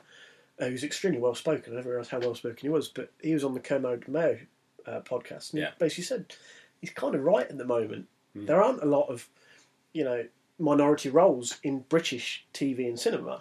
There are more in America because of not only historical reasons like Martin Luther King, but also because Idris Elba will not share. Bastard.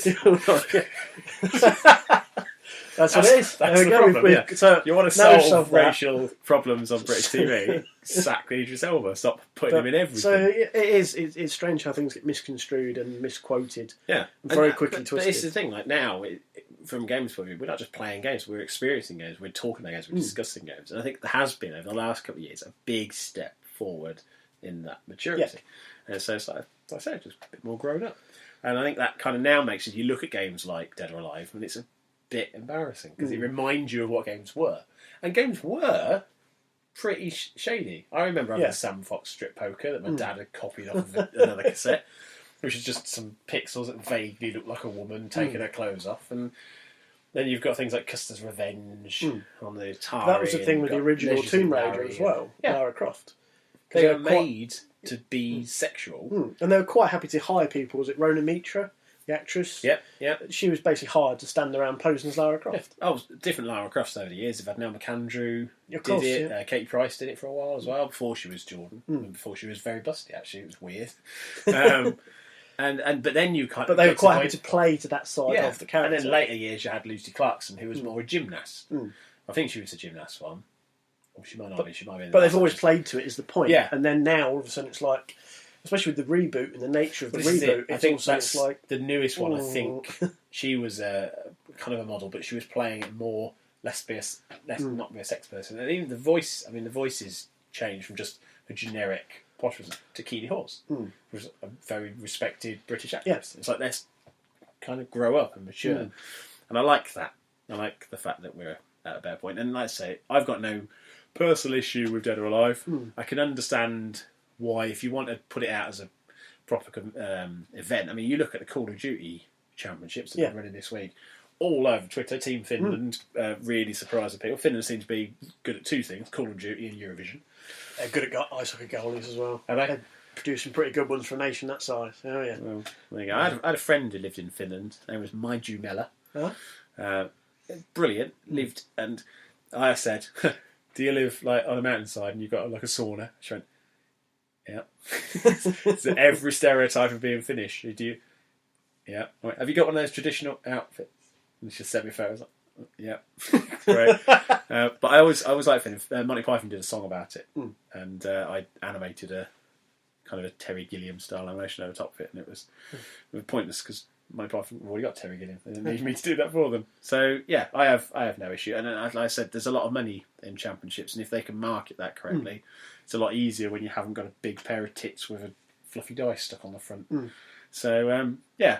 We'll see. We'll see how it goes. But people always get upset. Some people will then say, well, I want the freedom to jiggle my boobs around while fighting. It's like, well, that's fine, but not in a tournament setting. Yeah. I think that's the point they've tried to make here. The guys who are kind of behind it, they say it's a soft ban. You're not bound to it.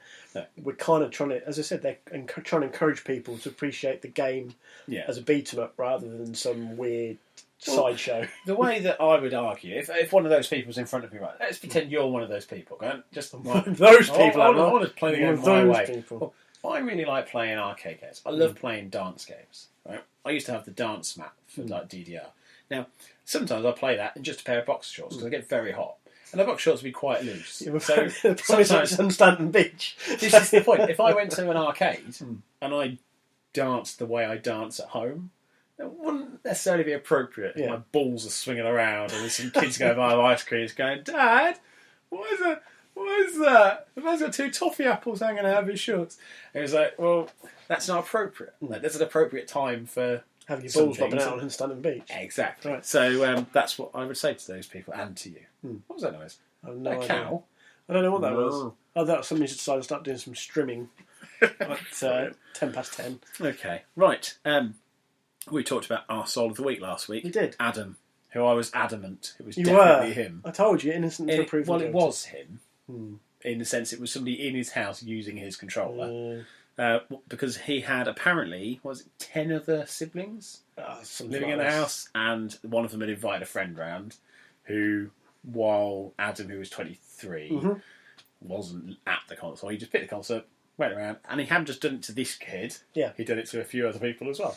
And when they said, do you think you're sorry for what you've done, he went, don't see why I should be. People should just suck it up and get on with it. And which is weird. The mum, because last week I got quite conspirational about it. It was a bit All the President's Men. I was reading what the mum said, how she came to this decision. It was this one kid. I was looking at posts on the Bungie forums. How did that make you figure out the person in your house did it? Like, what post on the Bungie forum said, did you think it might have been a friend of one of your other children? And then she went, oh yeah, it might have been. Like, surely that's the first thing she must have thought. Like, no, it wasn't one of my kids. Who else has been in the house? Well, what's that kid playing on the PlayStation all afternoon? Maybe it was him. Or was that kid from down the road that I don't really like, who I can blame? Unbelievable. Absolutely unbelievable. That this kid, I mean, fair enough. The guy was clearly an arsehole, and he's still an arsehole about it. And that's fine. I mean, at least he's in character. But just these kind of, no, I don't see any point. Don't see why I should apologise. Serves him right. But Bungie have said now that they're not going to replace this. They are going to make it harder to delete characters. Right. So if you delete it, it probably won't be permanent. You'll get like a 7-day reprieve or something. They said, I think the post said something like it'll make it to protect you against people, horrible people on the internet, all that time that your dog stood on your controller. Yeah. Which, because I haven't tried to delete a character. I haven't got a dog. But it does kind of suggest that it's a lot easier to delete a character than what it should be. I think it's basically just hold X over the character on the selection screen. That is pretty easy to accidentally do, then, isn't it? Potentially, yeah. Christ. you do have an inattentive pet or a I child. now running do around. want to go onto somebody's Twitch screen and go, have you heard about how you can level up to 30 immediately? Just hover everything and hold X. Just, like there's people that say, is it Alt F4? Like to make this picture large, hit Alt F4. Oh, you fell for it. Or that guy who changed his gamer tag to something like Xbox Sign Out, I think it was. And he went on to Call of Duty and he was mucking about and people go, oh God, Xbox Sign Out, and the connector would pick it up and he'd go, no. And what happened is it wouldn't actually sign him out, but it would bring up the screen and say yes or no, and then they couldn't act in the game. Yeah. So he did a video of a lot of people saying his name and then panicking after they said his name, which was brilliant. I thought that was very, very good. So See, that ultimately, I don't think it has that much harm. no, I know it's a very fine line between what we talked about last week and that, but they can just then go, oh, you dick, no, and then you carry on. It's it's one of those things that a lot of people in the video, they did laugh once it happened. They were like, actually, I can see That's what you did basically there. like the video game issue secret camera show. Yeah. Where you've caught them out and then you've gone, And do you know, got you. there was another guy who, and it was awful, but I thought it was hilarious, and you may have seen it. He starts off and it was I think it was Black Ops, I think it was, and the countdown timer was going, and he basically had a rocket launcher and he'd aim it directly at the floor, and they'd go 5, 4, and as it went around, they go blast off, you fire a rocket and kill everyone, and they go Jesus Christ, he goes, sorry, and they go 3, blast, and he kept doing it until he got kicked out of rounds. But every time you just like these people are like, why are you doing this? Just like this total miscomprehension of that sometimes people are dickheads. They were like, no, don't do it again, and you just start counting. Of course there's nothing they could do because you all start so close together. Like if he wanted to do it, it was just going to happen. So they were just absolute outrage. It's very fun. If you're out there and you're bored, do look it up. It's very funny. So that's Arsehole of the Week follow-up. We'll come back to that with a proper feature next week. We did have an Arsehole of the Week, but it's turned itself into a weird article for the website. So if you ever want to pleasure yourself on a train, I suggest looking at the Holocaust first, because we'll tell you how to do it and get away with it. It sounds like someone you and Dr. Hamhog have had far too much time researching. Well, for the last half an hour, did you notice I've masturbated myself to completion twice? Yeah, no, I didn't. No, you didn't. Okay. I'm very good at it. All those hours spent on the circle line were well worth it, obviously. All that talk about that one prosthetic arm, you didn't notice I'd switched one of my arms for a prosthetic arm. But this is why you were jiggling the X and Y button. That's exactly what it was. So, going from one-armed masturbation to another, let's go to Dalek, who's going to talk about something. And I'm not going to say it's about games this week, because last week he talked about 50 Shades of Grey, and I had to cut off the bit of me saying, talk about some video games. And then it wasn't about video games. It was very good, though. It was about different sort of games. It was. So, over to Dalek, who's going to fill our ears with stuff. This is Dalek Sex, and the voice of sex is coming in your ears. Yeah. Huh. Come on. He's got opinion and posted suggestion, but never reveals his name. Read by someone, taken as a good one, but nobody knows who wrote it. Few lies of the sentence lie, anonymity annoying me all the time. It's like a 2-channel where people just throw their anger, forget about those foul actions. Today on the Holocaust, the voice of sex is going to be talking about Scott Cawthon, a man, a software developer like any other. He produced a variety of games, all of them kind of smart-looking and whimsical, but none of them possessing that je ne sais or star quality to put their head above the parapet. Then he produced a nothing kids game called Chipper & Sons Lumber Company, and everything started to change. You see, people didn't think that Scott's happy game for kids was particularly happy or kidful. In fact, they found its kid-friendly mascots terrifying. And so Chipper & Sons started to be passed around the internet as a joke, and before long, it reached the desk, as all such things do, of Mr. Jimothy Sterling, who did a video ridiculing it accordingly, and then everyone knew about it.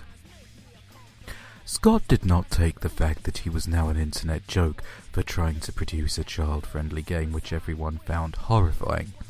In fact, he sank into a deep depression over it.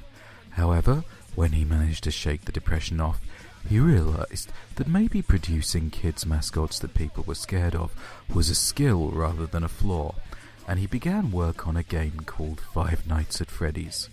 And the rest, as they say, is history. The original FNAF was like a game version of the Doctor Who episode Blink. As the night watchman at a Chuck E. Cheese-style children's restaurant where the animatronics were given free rein to wander around at night, your task was to stop said walking nightmares from getting into your office and killing you by judicious use of the camera system and closing of the doors into your office. However, you were given a limited amount of electricity with which to operate both. The gameplay hook, in which action was required but the game's mechanics forced you into inaction as a requirement for your survival, was one of the things which made it so uniquely compulsive and nightmarish. The other thing which set it apart from other horror games, which kept you on the edge of your seat by keeping the jump scares random and obscure, was the fact that in FNAF you definitely know that the jump scare is coming, and that just makes it worse. And this made it quickly acquire cult status. FNAF 2 followed hard on the original's heels, and was thoroughly masterful in the way it played out, like somebody had written down the worst nightmare of a FNAF 1 player and made a game out of it. Whereas the original was tightly claustrophobic, the office environment in the sequel was completely open, with no doors, 3 entryways from which the player could be attacked, and a massive complex map featuring air vents and variable lighting. It also upped the number of animatronics wandering around the place from 5 to 10. Five Nights at Freddy's 3, released this week, turns the premise on its head yet again.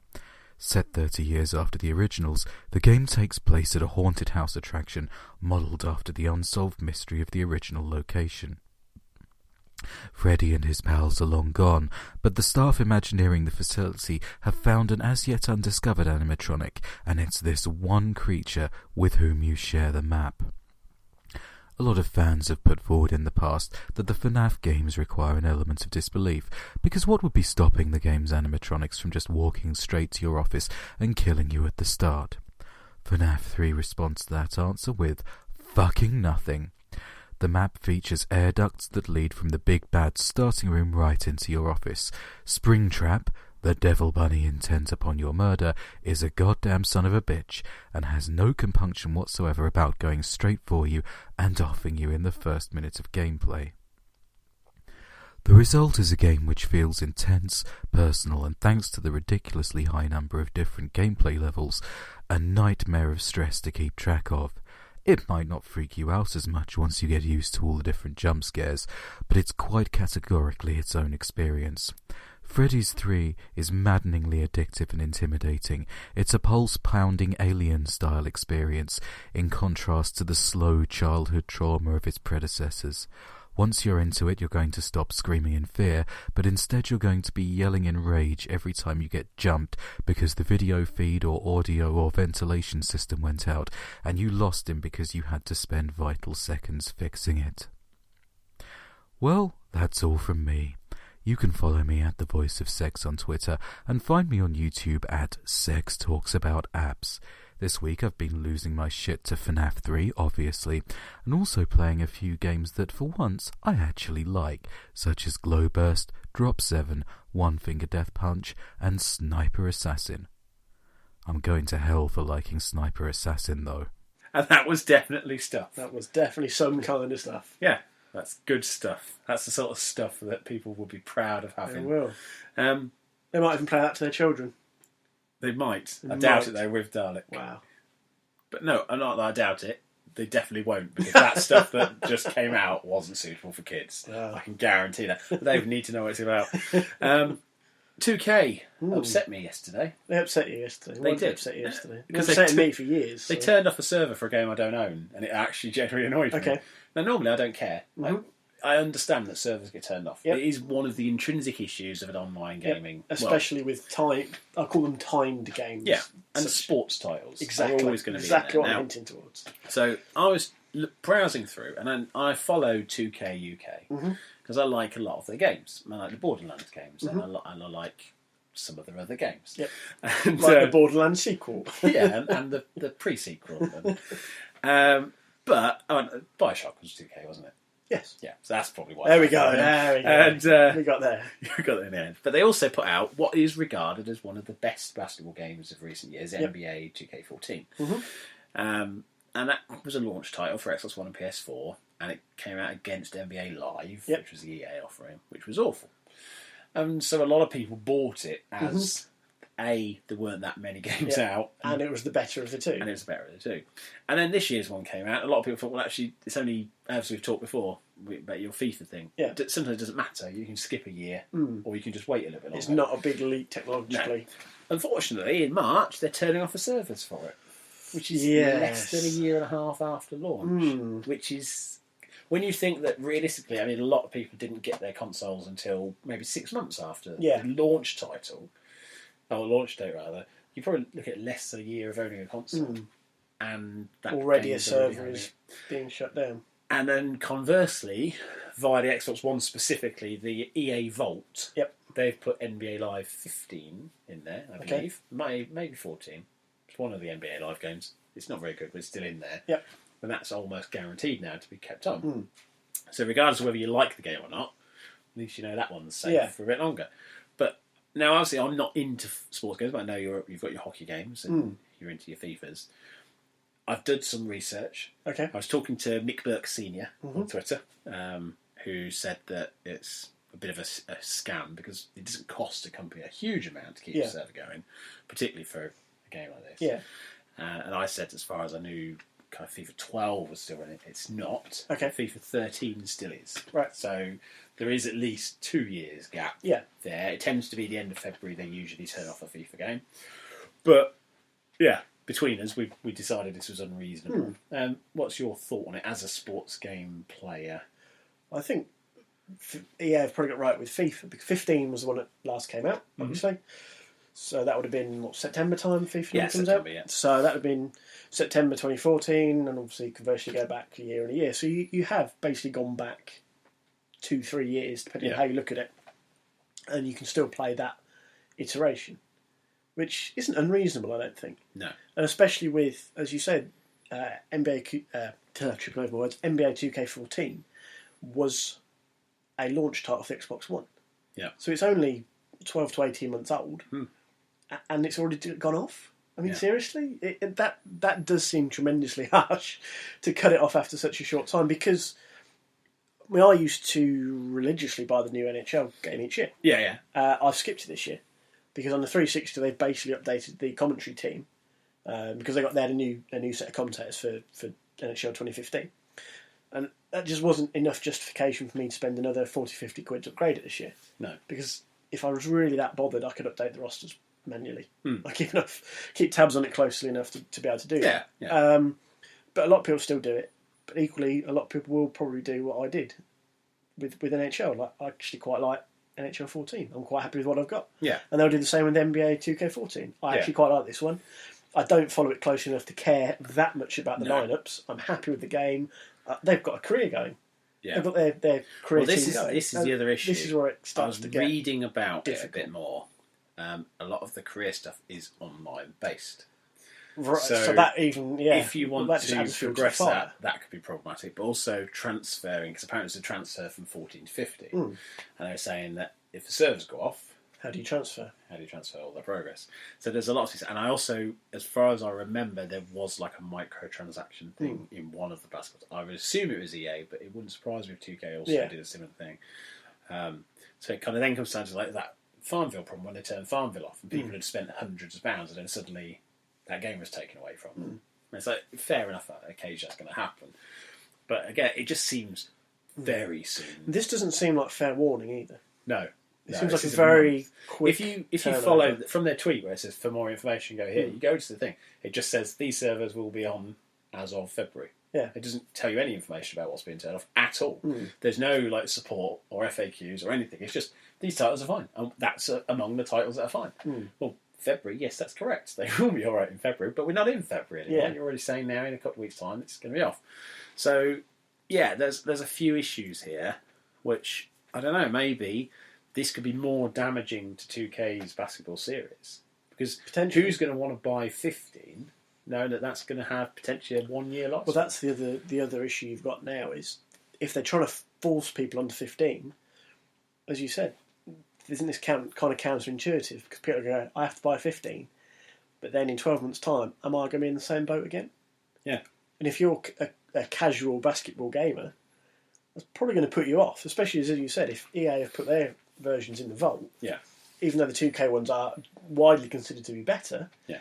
you're still going to say, well, I can just buy the EA one. It's not as good, but I'm only going to pay for it once, and it's going to last me Exactly. 2-3 years until I go, I want a new one. And 2K's sports games, I have an indifferent history with, because I thought the hockey ones were terrible Right. in terms of gameplay. They had some nice features, Yeah. but the actual core gameplay was just woeful. So if they're going to start screwing around with their basketball franchise, because the hockey ones basically stopped. Yeah. So what are they going to have left in the sports genre? Wrestling, which is the only one they got left. And now. even then, that seems to be a series of diminishing returns. Well, the last one was awful. So, Absolutely. and that's the general consensus. Each year, you read the reviews. Yeah. Because I didn't mind having a wrestling game. I'd buy maybe one. The and that would last SmackDown me a few vs. years. Raw ones I always really liked. It was Even going back to the Mega Drive ones, there was Yeah. I'd have one that I'd enjoy. there was something there. I But- mean, WrestleMania on the SNES, I really liked Super WrestleMania, and I really liked the SmackDown vs. Raw on the PS1, like right through the PS2. So Yeah. it felt like it was a wrestling game. Now it feels almost like kind of what they brought in a bit with the UFC games, where it's a little bit too technical. Yeah. Like with UFC, it has to be because it is quite a technical thing. Whereas with wrestling, it doesn't need to be. It should be a bit kind of showman-like. Yeah. And when I played the new WWE one at Eurogamer last year, every time you did a move, it would kind of slow down and put the move in slow motion. It was trying to make it a bit too TV kind of, oh, look at this video. I don't want that every time. I want that on a showstopper move. Yeah. Or on a really good from the ropes down move. Yeah. Not every time I do a cross-body chop or whatever. It's like, piss off. Just let me play the game. Oh, it's going to automatically start running again here. Oh, brilliant. Great. And that's the thing, and reading reviews about it, because I've sort of kept tabs on it to see, like, is this year worth actually investing in? Because I'll probably keep it for a few years. Yeah. And all of them have been pretty much the same. They just seem to be getting weaker. So although they generally look better, which is what you'd expect as time passes, the undercurrent is that actually it looks better, but it's not. I mean, don't get me any wrong. better under the hood. when it comes down to it. Maybe the problem is that when sports games become more tech, I mean, I was talking to somebody about the difference between FIFA 14 on the 360 and FIFA 14 on the Xbox One with the new game engine and the more on-the-ball stuff. And they said it's a lot harder to play. But when you do score, it's more rewarding. So I found that just going from FIFA 13 to 14, that it's a big leap. Yeah, and we were saying about, and as you tweeted about the ref couldn't book you on the old FIFAs. Unless he caught you, which I'd forgotten about until I saw a picture. I was like, oh my, I remember now. Was that FIFA within FIFA International Soccer, which was not effectively FIFA 94 and FIFA 95 on the Mega Drive. Yeah, absolutely loved that. But this is the thing, like there, if I scored a goal in that FIFA game, there was no skill involved. And as it goes forward, you've actually got to have a certain amount of skill. With the wrestling games, the early ones were you push a button, you do that move. Then it was hold this button, push it at the right moment, you'll do the move. If you want to block, you just push block. Now it's like you've got that split second to hit the button. And that's a real split second as well. But it should be in an essence because there is a certain skill to putting on that thing. That's smoothly. when you start moving more towards being a simulation game. And I think that might be what's happening with the wrestling games in particular, because it does feel like it's trying to emulate the actual physical. And for me, I can see why some people would like that, but it's not for me.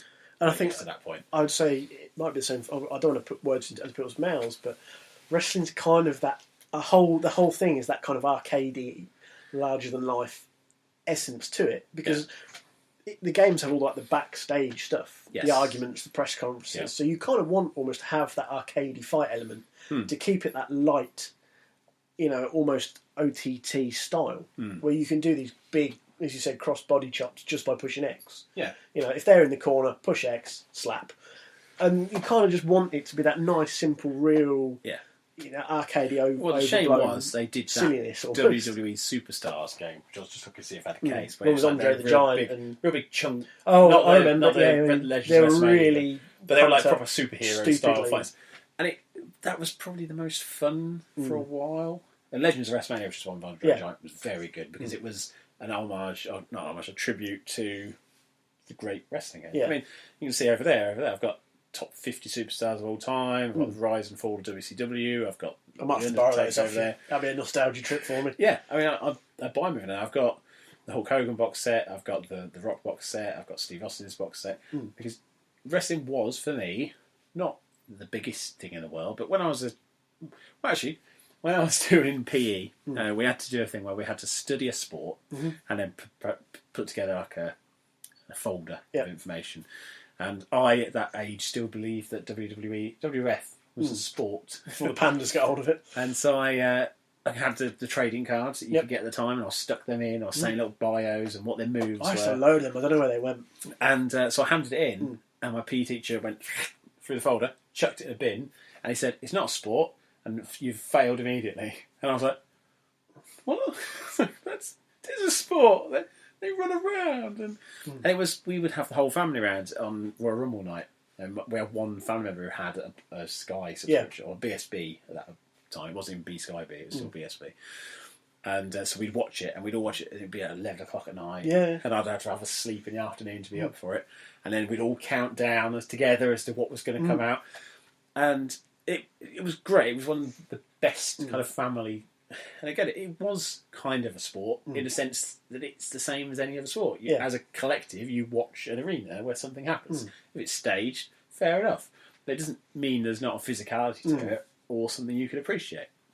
And as I got older, it's like, well, you can see the kind of the fake side of it. But then you look at wrestlers like Mick Foley, where there's fake, and then there's just him being mental. Yeah, and some of them are. Yeah, you'd think some athleticism, despite the also the organised, shall we call it, nature of you can't. I mean, you can't just pick it up is, and just do it yourself. No.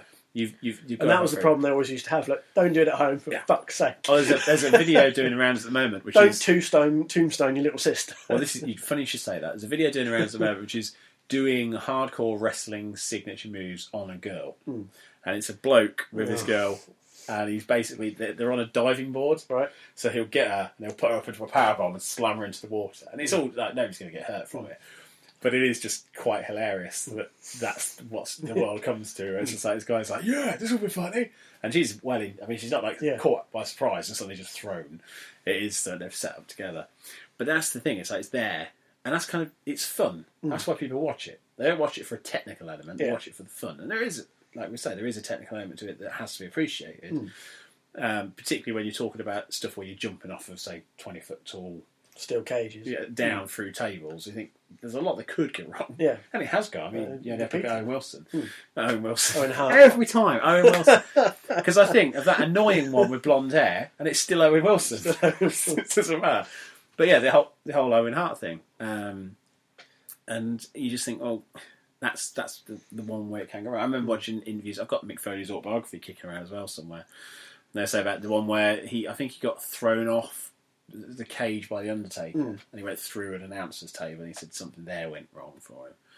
And you think, if you've been slammed onto some drawing pins earlier on, and then you're thrown some height, and one of them is still there. I mean, that's going in to something. I mean, if you get your face slammed into drawing pins, whether they've been blunted or not, they're still sticking in your bloody face. Yeah. You step on a plug, it's not sharp, but fucking hell, that hurts. And that's just you walking.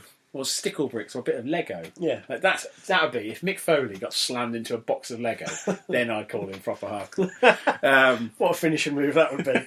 Just pulls out a box of Lego from under the ring. The build up to it would be immense. Smashes his face into this box. Mick Foley in Legoland just getting smashed through his Buckingham Palace. Oh, that needs to happen. That would be the best SummerSlam ever. SummerSlam live from Denmark. God, that'd be amazing. Legoland. It's a life-size Andre the Giant getting punched through by Kane. Anyway, so I digress. But the point is, I don't watch them for the technical level. I watch them because it was fun. And I played the games because I wanted to feel like I was part of that. I wanted to feel like I was some super strong guy who is either a good guy or a bad guy, and I could taunt them or I could put my hand up for the crowd. And as the games got more realistic, and more importantly, the crowd. It was always the crowd that impressed me as the games developed, because like they seemed to be reacting to me. They had signs of my name on as I did it, and creating your own character and having your own intro movies and stuff like that. It made you feel more like your own wrestler. This reminded me, there was a couple of years ago, one of the big events, WrestleMania. And there was a picture appeared on Twitter. Somebody at WrestleMania had gone there with a youth hustling with Chris Eubank sign, monkey tennis. Every time I look out for these, it's the signs now. Yeah. Look out for them, I know. anything else. Monkey tennis. Wooly, who listens to the show, he was saying today because the WWE Network, and it's something I really want, but I've got enough subscription stuff as it is. Yeah. But it's basically just Netflix for old wrestling. And he went to an event. Yeah. And he's found the one where he was at. And That's quite cool. And took a photo of the screen. I was like, that is cool, but I've watched get a over few on yourself. YouTube. Let somebody else spot you. Don't send pictures of yourself out going, hey, look, do you remember that time I was... No, we don't, because we don't know you before the last 2 years. We didn't know that you were on the wrestling. Well done, you're on the wrestling. But maybe I should have watched it and then gone, hang on a minute, was that Wooly? Wooly, were you at the wrestling? I think I just saw it. Yes, I was at the wrestling. That's appropriate. Not just sending your own picture going, do you remember that time? I didn't put the picture of me when I had Katie Hill sitting on my knee at a Steam rally. That photo's never going out anywhere. No. But one day somebody might see it in the newspaper. She's not allowed to. Somebody might see it in the newspaper and go, is this Court you? With a Blue Pete presenter on your lap? And I'll go, yeah, that is me. That's me and John Leslie. Snorting cocaine off of Abby Titmus's arse. That was John Leslie. Yes, It was John Leslie. But yes. Anyway, that's quite... From going from talking about I like the way service you. being I turned like the off way you said, but I digress. and then digress even more. That is the Holocaust way. But yeah, so don't turn servers off on games before 2 years. That's what I think 2 years is enough. For a sports game, you would say. Because you probably can a argue good one. that the online side of it isn't going to be as in demand. If you're still playing it, it's probably not online matches. Or at least come up with a way of having a very small server for just those people. I mean, like when Halo 2 was done. I mean, Halo 2 was on for years. And then because it was still being played. And they couldn't turn it off because people were still playing it, so there were people just staying in there for as long as possible.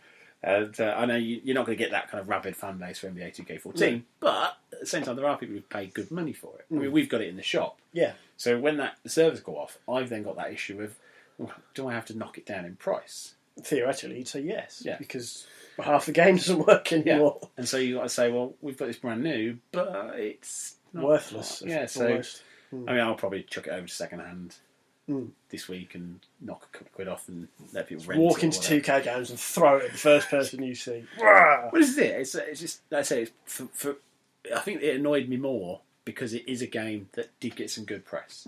And because it did, it sold reasonably well for a basketball game. I mean, as you know, sports games don't they're kind of niche, Yeah. So you're really pissing on a crowd that you need to nourish rather than kind of penalise too much. Especially if they're a casual game, as you said, because it was a launch title. Yeah. You'll have a handful of casual gamers there who picked it up because there was limited choice. Yeah. They wanted some sort of sports game, maybe weren't into FIFA. No. And now all of a sudden you've basically pissed in their cornflakes. Yeah, and said, this is what it's like if you buy a game from us. And yeah, it'll be interesting. I'd be interested to see how this pans out because there is a growing storm of people going, hang on a second, what the hell are you taking doing? the mick of it. So maybe we'll have to look at this again next week and see how it pans out. So I think that's about enough. We've had a good run through there. So remember, obviously, Mark's got his challenge. So if you're interested in that and you want more details, either ping him or me on Twitter. We'll give those details out in a minute. Do drop by the website as well. That's going really well. Yep. You've got an article scheduled for this week. Yep.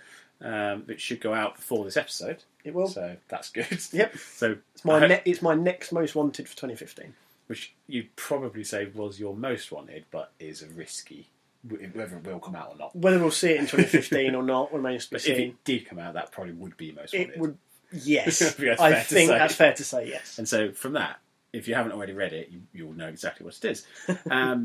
I'm putting on an article about rubbing yourself off on a train, as we've talked on as well, as we touched upon earlier. And there will be other stuff going on. We're going to try and get it so that there's at least 3 articles going on a week. I did the episode one last week while I was editing the episode. I was very impressed. It seemed appropriate that I should do it while posting the episode. Bear in mind, you cut and paste the information I'm typing into the episode description anyway. I've got the information right there. I might as well do it myself. So that would go on out. So hopefully, like I said, we'll have a few going through. The figures have been quite interesting. I've looked at the stats for the site. Lollicaw's best ever years were 2011, 2012. Right. And we had upwards of 40,000 views. That's extremely impressive. And then the last 2 years, less than that. Safe to say less than that. If you imagine the Twin Towers and then Burger King, that's the height difference. Not now, obviously not now they fell down. But what was interesting about it was actually how many articles were written compared to how many people visited. Yeah. So if you divide the amount of people who visited by the amount of articles written, actually we're getting more visitors now per article than we were then. which is good. I think it shows we're better. We're actually putting out more quality less often. Quality, not quantity. Exactly. So we will keep going on that. And like I said, I just want to stop the trend, the slow decline of the blog site. It's a good hopefully, motivator. if people like what we do, they'll share it. Yeah. That's always what I felt. You get a lot of people who say, please retweet. I'd rather people just shared it off their own back if they like it than me having to go, please retweet, because I hate that. I hate when people fill up my timeline going, I've written this, please retweet it. It's like, no, I think it's shit. I don't want to retweet it. And I hope people feel the same about my work. And if they like it, they share it. If they don't, they go, he's a twat. Yeah. And then move on with their life. But also, for this as well, for podcasts. Absolutely. As much as we love reviews, it would be better if we got a new listener. Yeah. Because who then gave us a review because we love reviews. But ultimately, like, if you look at it from the point of view of what helps you get up rankings on iTunes, well, the amount of listeners and your reviews, pretty much, and quality of your episodes a little bit. But so that's like a peripheral thing. To be fair, I've seen some pretty appalling shows in the top 10, so I don't think that's the major factor there. But it comes down to, I would rather have 100 people who like the show listening to it than 100 reviews from people who kind of just reviewing it for the sake of reviewing it. As much as I love reviews, we do love reviews, but if everybody who's listened got a friend to listen, then that would be 100 people. Say, then there'd be another 100 people who listened, and if those 100 people did the same, then eventually we'd have 400,000 people listen to the show in a matter of 4 weeks. That's how pyramid schemes work. I'm pretty sure by episode 14 we should be the most powerful podcast in Great Britain. I don't want to be that stage. You're in the world, do you? No, I've seen other podcasts do that, and I don't want to do that. Somebody said to me actually the other day about, because as much as I don't really like to talk about Mature Gamer as a kind of a reference point, really, because the two shows are very similar. A gaming podcast is a gaming podcast is a gaming podcast. I did a gaming podcast, now I'm doing another gaming podcast. So intrinsically, there's going to be people who think, oh, hang on, he's just doing what he did there. Well, yeah, I am. I'm talking on a podcast. About games and some other stuff. And they did say, like, why would you leave a show that's already successful and go to a show that's not? The biggest point is... It's our show. Well, Mature Gamer Podcast did very well and is doing very well. But it isn't something that I would have made. That's the thing. It's a show that is a Kevin Steve show. Like, what they do with Anna is very much their thing, and that's a joke in there somewhere. But like, I wanted something where if I wanted to do a feature just off the cuff, I wanted to do a feature about Skylanders or whatever, and I'd say Skylander of the month, and I'd do a little kind of fake QVC video thing. I'd like to be able to do that without trying to pitch it to somebody else. Yeah, I want that little bit of control, because I don't necessarily want to do something that's massively popular. I don't want to get to the point where I can walk up to the developer and they'll go, what show are you from? And I'll go, we're Holocaust, and they'll go, I want it to be the point where I don't need to sort of go up and sound from a show. Yeah. Just like go up and talk to somebody, like I do in real life at times. And with the podcast, it's like it's got to the point now where we've got regular listeners who get in touch and interact. And I'd like more interaction. I'd like more people to get in touch. But if this is it, that's fine. We're a real good band there. We like what we're doing. Yeah, I wasn't joking a minute ago. I slapped my thigh. I was serious. It should be. We're doing something we enjoy. It should be organic growth. I don't want to artificial it. Somebody said to me the other day, they were talking about blog hits and stuff, and they were saying, you can pay this guy 40 quid and he'll guarantee you so many. But again, I don't. It's like, but why do you need that? Like, I'd rather say, that postman Gav. We know him. We know Silas listens to it because he's commented on stuff, and we know that Whittip has emailed in about stuff, and these people we know they listen, and that's enough. As long as you know you're not just shouting out into the darkness and nothing is coming back. You need to have something come back to go. Sure. Well, that's fine. I mean, we're getting good feedback on some elements. We're getting negative feedback on others, and we're working to change that. But that's what we do. That's what we make it. We've got. We've talked about the plan for what the final form of the podcast will be, and it's going to be something similar to be. Something similar to what the Holocaust was before in terms of format, and something that I don't think a lot of other podcasts do, which is quite nice to know there's something that we can do that is slightly different. But again, that's why we do it. So the articles are there, the blog's there. Have a look at it. If you want to share it, share it. It's good. or write us a review on iTunes. We love a review. Well, I like it because I just like knowing that A, someone's listened, and B, sometimes they put something in that I can use as a linchpin for the future of the show. So if they say something like, I really like that bit where Rob remembered that guy who'd done the Alan Partridge sign at that wrestling, that was really, can you do more of those things? Well, then all we need to do is look for more people who've have made a Alan few Partridge drinks, signs. just have it recording while we're drinking, and then take snippets of those conversations and drop them into a show. Because you can't kind of plan for a memory that suddenly jumps in. So if that's what people want, we would have to drink more. it could work. I don't know. 4 and Feb's all gone. So now we're on to March. Madcap March. I don't know. I'd say March Madness, but I think the NCAA basketball's probably got that stitched up. That might be about right. So, let us know what you're doing through March. Are you looking forward to Sniper Army? Looking forward to a zombie game. Zombie Army Trilogy, which is Sniper Elite Zombies. But there's 3 games on one disc, and they're very good. So that's coming out. It should be about 20 quid, 22 quid. That's very for reasonable. a new game. So that I'll be interested to see if people get onto that. And then obviously we've got later in the month other games, mostly being Battlefield Hardline. So I'll be interested to see what people think about that. Let us know. We'll talk about that on the show next week. If you want to get in touch with Mark, if you want to take him up on his challenge or talk about his videos, you can find him at XBLA Silicam. You can find Dalek at The Voice of Sex. You can find Rob at Rob McGregor 35. That's just at, not at. I'm not from Star Wars. I'm not one of those big walkie things. The all-terrain armoured transports. That's what it is, isn't it? I got tripped up by a pissy little thing. Well, There's a design flaw there. You're slightly shorter than I am, aren't you? Being tall does make it very easy to fall over. Does it? Funnily enough.